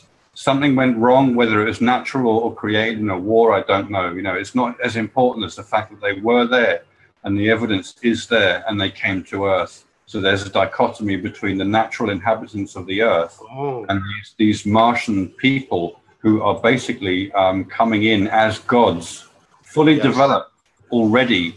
That is a massive shock to this. So Quetzalcoatl and whatnot could be very well what you're talking about. Well, there's always this dual interpretation, both of which are correct. So a lot of the ancient astronaut concepts there, because I watch their programs to check on what they're looking at and how they're thinking of things. Sometimes they get things wrong because they jump to conclusions, but sometimes they get things right. Isn't it amazing how that whole topic is being breached now on TV? Yeah, I think there's an effort to develop us to recognize that the Earth is not just developed by itself. Yeah. Right. And you go ahead. It's a shock. Yeah, I mean, it would be. It'd be like throwing a wolf into a sheep's pen, wouldn't it? I mean, yeah, it's a massive shock. It doesn't mean they were bad, right?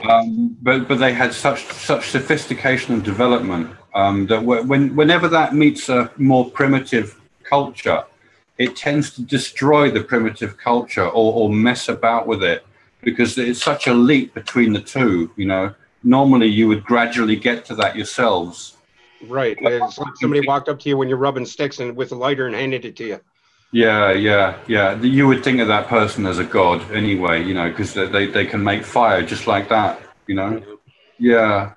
So I really do think that the whole system that we have on Earth that we call law comes from gods who basically originated from Mars, because the only other people I can think of in the cosmos are ET races from various planets from our environs in the galaxy, and the cosmic gardeners. You've got both of those operating at the same time. Some ETs work with the gardeners because they're highly spiritually developed themselves, but some ETs are only technical. They're only like mental or intellectual themselves.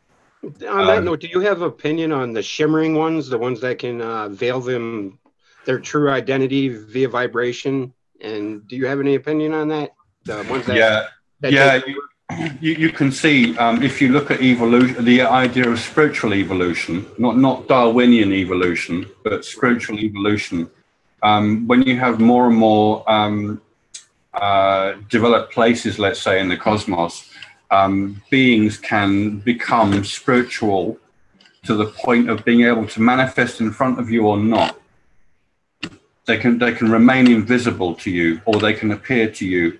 We don't normally interact with them because we're on Earth, which is a very dense physical planet. So we're not used to thinking in those terms. Some people have encountered all kinds of weird and wonderful beings from different parts of the cosmos, because it's normal for you to explore. You know, the cosmos is like a garden that people explore. That's perfectly normal. We explore the Earth. So if you expand that out to the cosmos, we are going to explore the cosmos as a human race. Do you know anything about the Noahide laws? That rings a bell. Is that Jewish? Jim369 asks, and maybe if he wants to add to that, I was actually watching some videos about the Noahide movement. What is that? It's... I think it's more of a Kabbalistic appreciation of Judaism, I think. That's how it appeared to me, superficially, but I didn't go into great depth. I watched 2 videos on it. It seemed to be a rabbi saying exactly what I say. So I think they're Kabbalistic, and they recognize the poignancy of Kabbalah. I think so. Is that what a lot of Christians refer to as Jewish mysticism? Yeah, it's Jewish mysticism, they call it. Yeah, they think it's evil because it knows too much. And you can't know too much, apparently. Angel Fiery Petals wants to know, does Phil have any knowledge on how many levels of heavenlies? Okay. I think is there different levels of heaven is what she's asking. I know what you mean. I actually heard something yesterday talking about, you know, that guy you mentioned to me last week, Barry T. Yep. Damon T. Yeah, so I watched the second episode of his thing yesterday, and he was talking about the highest heaven and the lower heaven and different aspects of heaven, as if there's a hierarchy. That's why I asked you that the other day. Yep. Yeah, yeah. The funny thing there is that the hierarchy, as I perceive it, is that which is heaven, underworld, and creation. That's the main hierarchy as God thrice great. When you go to heaven, you're instantly in dimensionless nature, and there is no hierarchy. If you look at the Apocryphon of John, there's a perfect description of heaven. Near the beginning of that says heaven is a monarchy with nothing above it. And when he says this is just supposed to be Jesus talking in the text, I would recommend anyone read that if they want to understand heaven and get their head around it, because it's an equality heaven, being dimensionless. Once you achieve that status, it's all one and the same, because it's all one. There is going to be a distinction between you as an individual spirit and the ineffable spirit itself, the true, what we call God. Even when you merge with God, God remains as a person in a way that is not you, but is you. It's very strange because you have both aspects at the same time. For instance, I had a conversation with God. When we merged, even though we were one and the same, that we still retained an individual nature. So that still exists. You always retain your individuality and your uniqueness, because that is a beautiful thing. It's valued very, very highly, because it's more interesting to be with lots of people who are all individual and different than just to be by yourself all the time, you know? Is that the reason why the ineffable created this? I mean, is that what we have? The whole process is very simple. I can answer that already, because we created, right? Yeah, we are the ineffable, become individual and singular, and yet the ineffable, being timeless, always exists as the ineffable, and yet we define the perfection of that ineffable. We find definition of the infinite, which is poignant, and the completeness of that is what we refer to as God, which is the highest of all things, and that is a person, is a being who is intelligent. He basically has what you would call a personality that I would associate directly with Krishna, because the person that I met as God is absolutely Krishna. In the Bhagavad Gita? Yeah, when you read Krishna's words, that is him. That's the person I met. Wow. Without a doubt, I recognize that is that person. Why are they depicted as blue? Is that because of the truth, or what is that? What's that all about? No, my understanding of that is that it's a reference to the sky. Oh, okay. Gotcha. When you have a blue sky, a crystal blue sky, it's infinite and ineffable. Yeah. So it's a way of conveying to a human that knows the sky as crystal blue, as an open expanse, an infinite expanse, effectively, is to relate that concept to you, that the God is infinite. No, that whole process, or that whole, what you just said, the divine union or whatever, but we create that by accomplishing that, though, right? I mean, we create the ineffable. I mean, we refresh the ineffable, we give it life, it's a loop. The horrible thing is that when we think normally, we always think in linear terms, that it starts here and it ends here. But if you join the beginning and the end, you have an infinite loop. Even though in manifestation there is a beginning and an end, because you are born and you do die and you do ascend before, hopefully. Yeah, so everything in terms of manifestation is going to be linear, but above that there is no linearity, so it's all just one thing. That's the hardest thing to convey to somebody. Yes, that's it's still, that wall still kind of tries to build itself up in my mind, even though I wrap my mind around what you said a couple times, Yeah. I still have that like you were just speaking, like you had a cup of coffee with God, and then I'm trying to interrelate the fact that we refresh God or the ineffable with our light we create by knowing ourselves, right? And knowing what we are. Right. The funny thing is, it creates us, and yet we create it, so that it can create us, so that we can create it, so that it can create us. You see what I'm saying? Yeah. we're all in love with one thing and the infinite and the joy of creation. The 0 point energy nexus. I mean, the whole self. Yeah. That's a way of referring to physics. Yeah, I'm very familiar with 0 point energy concept. So where's my generator, Phil? I'd be immediately killed.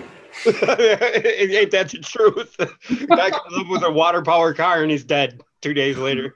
Right. Yeah. The horrible thing there is that it would be really nice to have decent technology and not to have to pay for our energy and all that sort of thing. That would be perfect. But wouldn't that make it too easy, and we wouldn't have all the friction to have to do the great work and experience? No, because really meeting the ineffable in Angkor Wat was about being fully relaxed in the most beautiful setting that I can think of. I found the place absolutely beautiful, and the fact that it was beautiful made me feel great, and it helped me relax. So having a beautiful surrounding is actually really good for you and helps you find divine union, because obviously beauty is what it's all about as well. Right. You know, that was really interesting. So if I stayed in London in a concrete jungle, I probably wouldn't have had that experience. You see what I mean? Because it doesn't encourage it. The environment of a concrete jungle is business.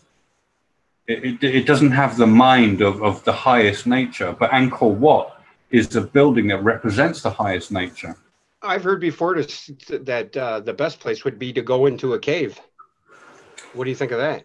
Yeah, you could go into a cave. I don't see why not, if you're happy to do so. It's really about feeling, because a few days before the event, I felt the need to be still, like just to sit down and not move and just enjoy being. It takes you to that point, and that was just before, so it was very natural to follow through. So I think even if I walked into a cave, perhaps if I found the darkness in the cave, not unpleasant, and I was comfortable and happy and relaxed, it could happen there as well. I don't see why not. Mr. Menza has a question for you. What happens if we don't manage to ascend on Earth? And start from scratch again? Yikes. I think you've answered that, but he probably didn't hear you before. Yeah. I mean, Krishna confirms that because you can only ascend from the physical body. There is no other. You have to die before you die. Yeah, that's right. So you simply rebirth. Yeah. That's born again Christian, where that comes from, right? I mean, the base. We're Christians tend to think just by accepting God that you're born again. That's where that whole concept comes from, right? Yeah, I mean, that's incredibly superficial. Yes, I was gonna. Yeah, I'm glad you said that. But yeah. Well, by going into a church and saying, I accept Jesus as my Lord and Savior, I want God to save me, it does not save you. How can that possibly save you? Well, that's the whole. There's a pill for everything in our mentality these days, right? Fast times, fast ascension. Yeah, there is no great work pill. The pill, if you like. Yeah. Right. The pill, if you like, is gaining knowledge with a view to gaining spiritual wisdom. It's really understanding. It's not just repeating what you read in interesting books. It's about you examining things for yourself and understanding and recognizing what you're reading and what you're thinking about is actually valid. Yes, and you got to have something to weigh your information against, right? I mean, yeah. Always. Whenever you come up against something new, like a theory or an idea, always look at the debunking of it. The opposite. You're not saying go to Snopes, right? You're just saying in your own mind. Yeah, so the electric universe hypothesis has been going around for a few years. If you look at conventional physicists who debunk it, you will get views that you would never have got had you never looked at them. Mr. Menza, I'm sorry, I got to cut you off here. Mr. Menza says Phil is our pill. Yeah, by looking at opposite points of view, you broaden your own thinking. Yeah, and then you That's start. Excellent.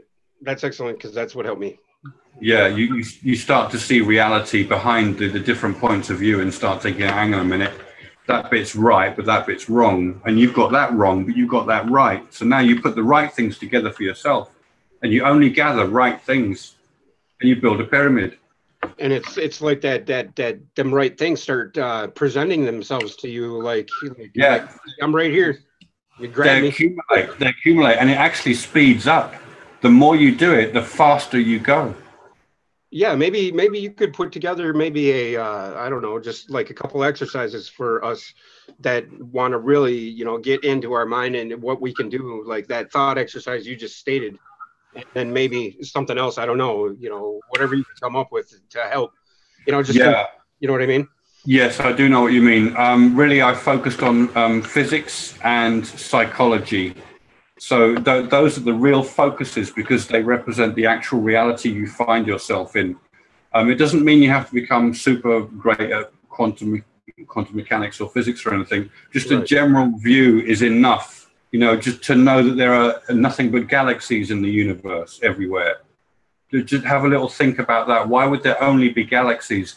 And I must say, emphasize that the stuff I've put in my book on purpose is what I basically what I gathered by myself as what I consider to be valid information. So if you contemplate that information and compare it, just Google any issue you find in my book, because the book is free, so you just download it from Dropbox. Yes, and I'll have those in the bottom of the description, because I had them on the last one. So, yeah, so anything in the book that you want more information of, just Google it and see what the standard information is concerning that. And just spend a little time looking at what other people say about it and compare it to what I've said.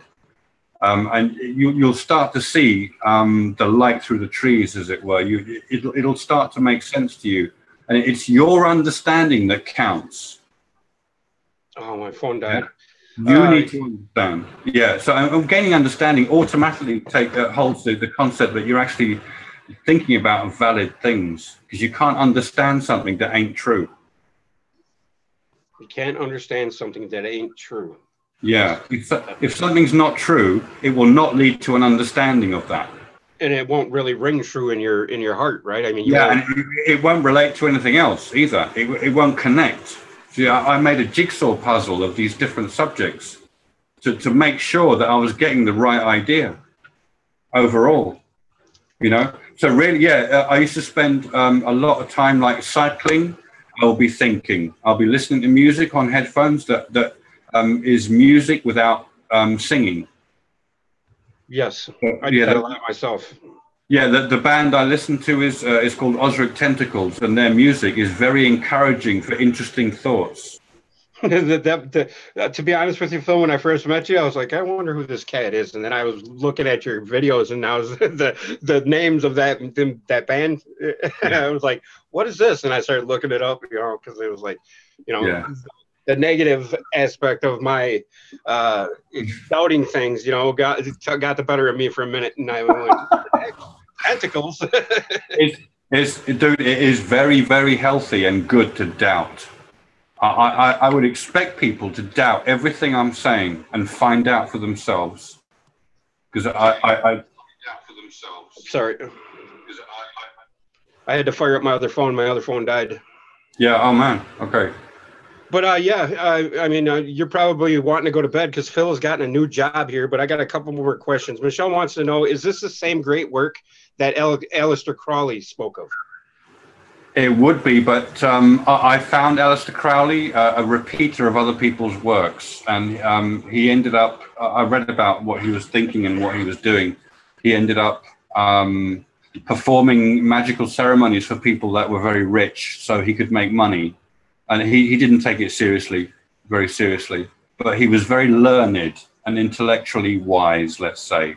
Unfortunately, on his deathbed, it's not confirmed that he said the things that he said on his deathbed, but it seems as though he spent, at the end of his life, he felt like it was all for nothing, and it was all just it didn't get him anywhere. You know, which is sad. You know, if you're going to read up on the mysteries and they're telling you, yes, there is something to do, you need to make the Philosopher's Stone. You know, you need to find the truth, because the light of illumination is the philosopher's stone as well. So it's the alchemical stone that turns everything into gold. It turns all your understandings into proper understanding, and you can grasp things very quickly, and you become clairvoyant. Yeah. No, I was just going to add that if somebody like Crowley had spent all his life investigating that stuff and didn't find illumination, it shows what kind of attitude he had. He probably didn't take it seriously, because there was nobody around him that was illuminated to prove it. Yes, and that's why I'm so thankful for you. I'm thankful that it has occurred, because this planet can now hear, for the first time in God knows how long, a direct expression concerning the reality of it, because it is real. That's why I can't stress to other people enough. I mean, I feel like who am I to even come across? You know what I mean? It's just like, wow. It's just like you fell in my lap, man, or whatever. We fell in each other's laps, and it was a holy cow, and I can't believe it. You know, it's like, wow. Yeah. I really enjoy talking to you on these chats, dude. I enjoy talking to you as well, sir. I mean, you're very good with interaction, you know, I must say. Well, I appreciate that, because I think I'm a hack. No, I know I'm a hack on the tech side. No, you don't strike me like that at all. Not at all. Well, I appreciate that, sir. Yeah. But yeah, if you're getting tired, man, we can cut this. I mean, if you want to go 5 more minutes, is there anything else that you want to? As long as you want to go, man. I'd sit here for 5 hours. With you. Oh, I see. It's 11:30 p.m. here now. Okay. Yeah, so wherever you want to go. Yeah, I've got to go in a mo. I'm going to have a quick drink and probably go to bed. What did you just say? You're going to go in a mo? In a moment. Oh, that must be an English thing, or what? Yeah. Yeah. A mo. Hey, I got a new word to use now. I'm going to go in a mo. Awesome. Yeah, I do slang things up a bit. There's a lot of slang in English, you know, in England. Yeah, different from ours. It's like speaking to the Aussies, you know, they have their own, and then we have our own. That's right. Yeah. And it changes. Hey, you what? It changes. Our slang changes and develops as well. So yes. If you don't keep up with it, you're going to get lost in a couple of years, you know, because the younger people are using all sorts of new slang. You ain't got to tell me. Yeah. Yeah. Exactly. Right. I got a 15-year-old boy. He's coming into his own, so he's. Right. Yeah. This is the one I was talking about, and I made references. You said your brain feels like it's a foot over your head. Is that the reason for these, and like the Conehead movie? And is this arch right here the same arch that was in that Godhead arch? The arch, this arch at the top of the sanctuary. Is that the mound, the primordial mound? It is, effectively, yeah. It's also the Egyptian hieroglyph for bread. The house of bread. Yeah, in the sense that, because the house of bread is traditionally thought of as your solar plexus, but they don't. People who talk like that don't seem to emphasize the idea that the tree of life can be applied to your whole body and your head by itself. So the house of bread can be applied to the solar plexus and the pineal gland at the same time, because the solar plexus is the center of your body, but the pineal gland is the center of your head, and so they connect. Yep. And that's why it goes from the solar plexus and heart to the pineal gland. You know, the center of all things, right? Yeah, you generate the center of all things. You generate the definition so that the cosmos can be somewhere in the infinite void. Because in an infinite void, there's no center. So where would the cosmos be? You know, how would it be over there? Or well, there's no such thing as, there's no distinction between place and that infinite void. You know, so it has to be somewhere. Therefore, you define that with God in your ascension event. So when they put the house of the concept of bread at the top of this sanctuary, notice the walls of the sanctuary are your two brain lobes stretched out so they become straight. When you look at the brain lobes, they're all squirrely and squiggly, yeah, like a curved thing. So if you could grab your brain lobe and stretch it out and make it all straight, you'd have those lines that you see on you see the sanctuary walls, left and right? Yes, sir. Yeah, so they are the two. They represent the two brain lobes that have been that have become straight. That which was crooked is now straight. That's a classic expression referring to becoming upright or illuminated. Like the jet. Yeah, vertical. From the horizontal, you become vertical. Yeah, that we mentioned before. What about the clothes or the pattern on the Osiris? Right. So if you, I don't know why this picture is so small. Let me get it up on Picasso so you can see the close up of it, because the suit he's wearing is exactly the same as Horus above him. Hang on. It's not a very clear picture, this one, but you can see his suit has the same pattern as the body of Horus above. And that's not very clear at all. Is that Horus laying down? No. At the top of the mound, you've got the head of Horus with his shoulders. Yeah. Oh, okay. Okay. Right, but it's drawn as if it's a highway. And if like going off into an infinity, like on the paintings in the Renaissance paintings, or no? It goes to the single eye. The Horus is shown to the side like that. Oh, okay, yeah, okay. She's showing you one eye, so the highway goes to his eye, and it goes up and it curls into the eye, which is the same as the line that curls coming out of an Egyptian pharaoh's depiction. They have the line with the curl. Yep. That relates to squaring the circle. That takes a while to explain, though. The whole infinity in infinite concept. That's right, yeah, because you're defining the center of all things in definition from the infinite, yeah. The point of having Horus, his main feathering there is shown as exactly the same material as the body of the man, because what they're telling you is that the man is becoming Horus. The light. Yeah, but you're showing the man as a fish as well at the same time. There's a lot of information in this picture. Because he's born into this world, a fish out of the water. Yeah, when you're born out of the cosmos, as it were, you're like a fish. Yeah, because the cosmos is in an ocean, and if you're in that ocean, you are a fish. But if you leave the cosmos in these terms, then you are a fish out of water, seeing fire. Yeah. Why is there a phallus coming off the female, and what is that on top of the male? Oh, that's Isis. On her head is a throne.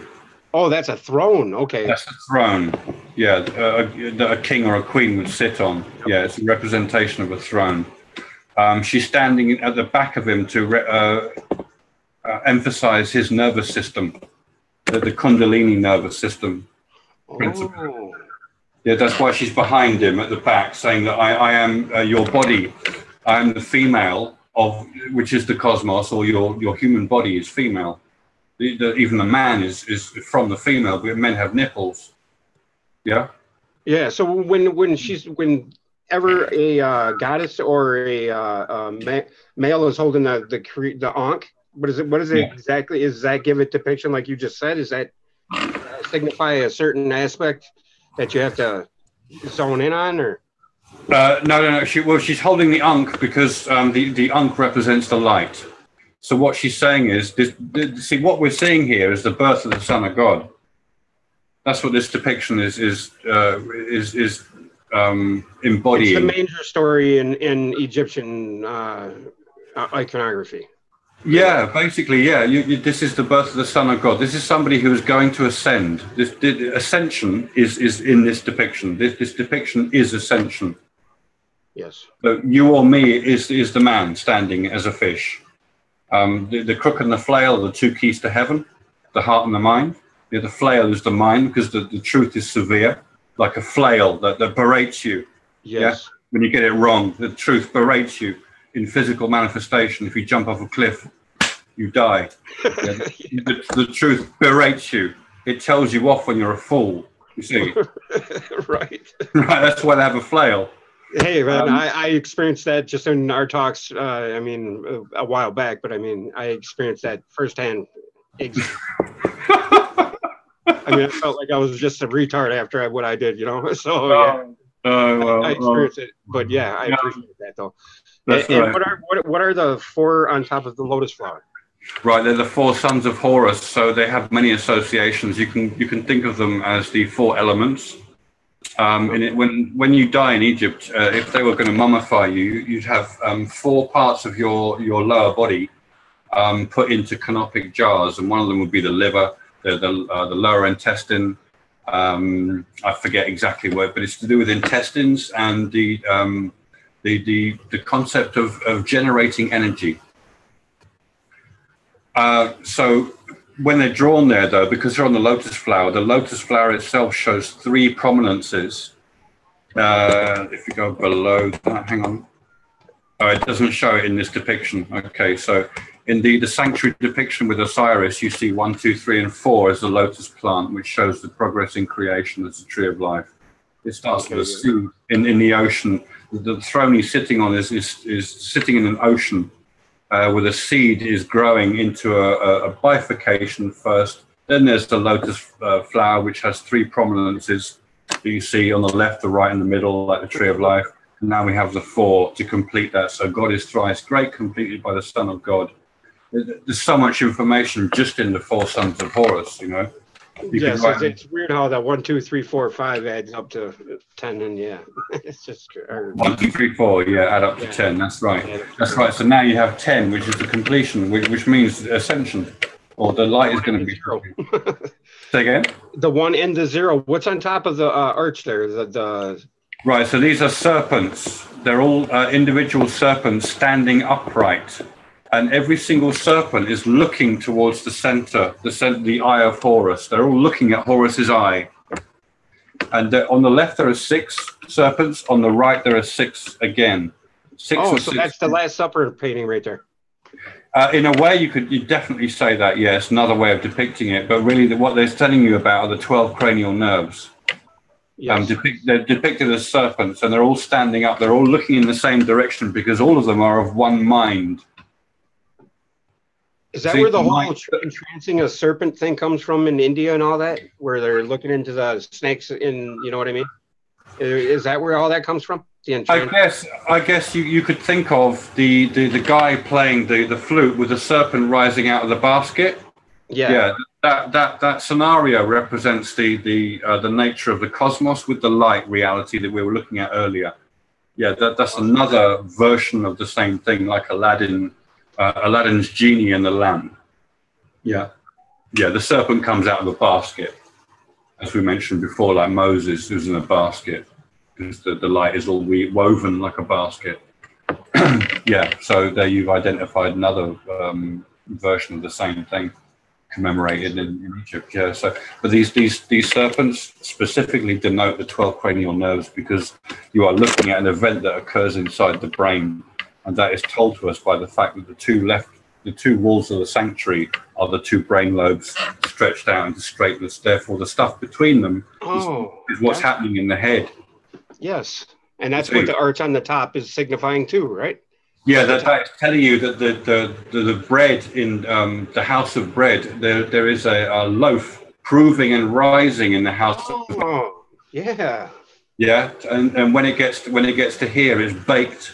And now it can be disseminated as words of truth. Nice. Yeah. Very Christian as well, that concept. Yes. Yeah, the bread of life. Right. Right. And is the word or letter bread, is that in Hebrew a B? I mean, is it shaped as a B, the figure 8 almost? I mean, am I right? Don't know. No, I don't think so. I don't even know what the Hebrew word for bread is, to be honest. Now you mention it. I don't think it's just B. The letter B in Hebrew is said to be the secret of the universe. Did you know that? Yes, that's what I was stuck on right there, yeah. Yeah, it's the secret of the universe because it means house, and a house is a container that separates an inside from an outside, and that's exactly the situation we have. But when you ascend, both the inside and the outside become one. Literally all becomes one only with ascension. Therefore, the secret of the universe is that there is an infinite expanse around that which is able to find singularity, which is the same state. It's the complete opposite, and yet it's the same singular state, which is ascension. So the secret of the universe is such that it allows for ascension. Yes. Yeah. And yeah, I mean, I've learned a couple key points that I really couldn't wrap my mind around today in today's talk. So I appreciate it immensely. Yeah, cool. Great.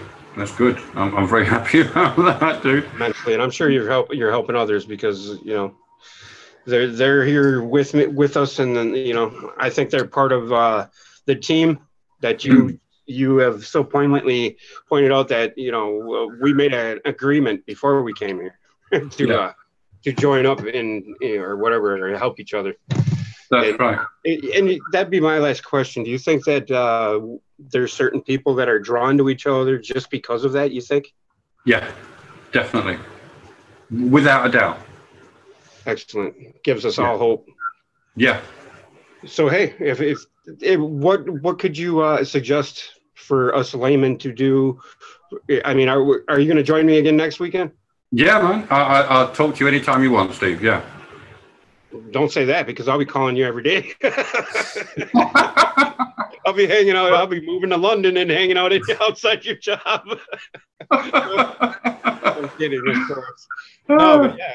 I mean, if you're available on Saturday, I mean, we could do two times a week. It's up to you, but yeah. What could you give us from now until then as a mind exercise, maybe, that we could really concentrate on doing to give us more clarity and direction? Yeah, if you it's the concept of concentration. How long can you spend on examining one thing?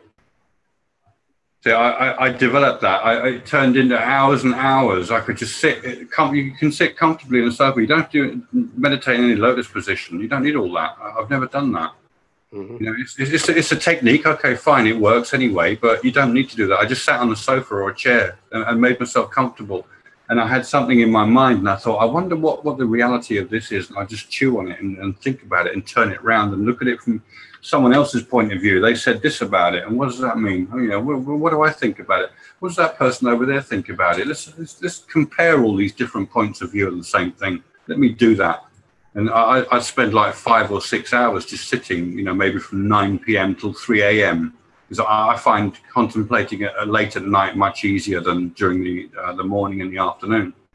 So that's what I did an awful lot. I just found myself focusing on one issue at a time. And the issue, it should be something that interests you greatly. At that moment. Yeah, it's something you really, really want to understand. Try and get your head around it.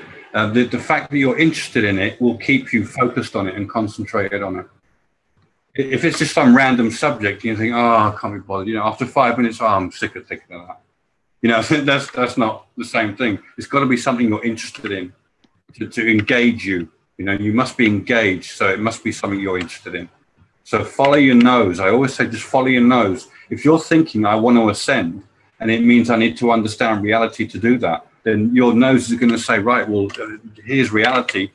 Understand this part of it, understand that part of it. What is the cosmos? The metaphor that I got of clay making diamonds, that the universe is a field of clay scattered with diamonds, is very useful. That's been what I've been concentrating on and figuring out the relation there. Yeah, explore it. Just explore it. Just spend time on it, if you're interested. What are the 4 corners, again, on the pyramid that it's measure? What did you list those as? Yeah, there are many forms of those that are in the book. The one, I'll look it up. That's okay. The one that makes the most intellectual sense is that information needs to be compared. You need to compare different information on the same subject to gain a sense of proportion.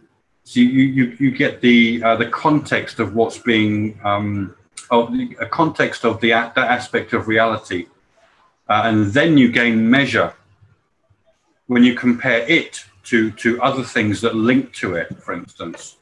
So if you hear that ancient aliens may have been around in the ancient past, and now you see on Mars there's a lion's face right next to a human face commemorating the moment of ascension, damn well that Mars used to have a civilization of gods on it, and they're just next door. So they must have come here. There's no question. So two different subjects together and start metering out what the fleshing out the details. If you're interested in that, you might want to compare physics with the electric universe model. You want to compare Carl Jung's psychology with Sigmund Freud's psychology. Depends on what was that physicist's name that you dropped the last time? Is it Robert? Roger Penrose. Penrose. There you go. I watched a couple of his videos, and wow, that man is smart. Yeah. He is. Yeah, he's very technical, but he's intuitive as well. But he doesn't recognize anything religious or mysterious or mystical. You see what I mean? He wants to bring it. Yeah, he's a classic English person that wants everything to be neat and tidy in scientific terms only. There's no spiritual. Don't worry about that. It's all, you know what I mean? But it's weird how you say that, and he come up with the aeon before aeon concept. Yeah, God is the aeon bit of aeons. Yeah, the aeon giving aeon. Yeah, the true timeless, dimensionless perfection. That's right. That's in the Apocryphon of John. Wow. Absolutely amazing. The Nag Hammadi scrolls are stonkingly amazing. I'm staggered by them. You only became staggered after you got to where you're at. I mean, it did make sense. Never read Gnosticism before. Yeah, never got to it. I was trying to be too technical. Yeah. All right, Phil. Hey, man. Another great talk, man. I appreciate you. I've really enjoyed it. It's always fantastic talking to you, Steve. So thank you very much, man. Puts a smile on my face when you say that, sir. Yeah, good. I don't know. If you're available sometime, maybe Wednesday, I don't know, give me a heads up. Email me if you're tired and you need some time. You've earned it, in my opinion. That's all right. I'll email you.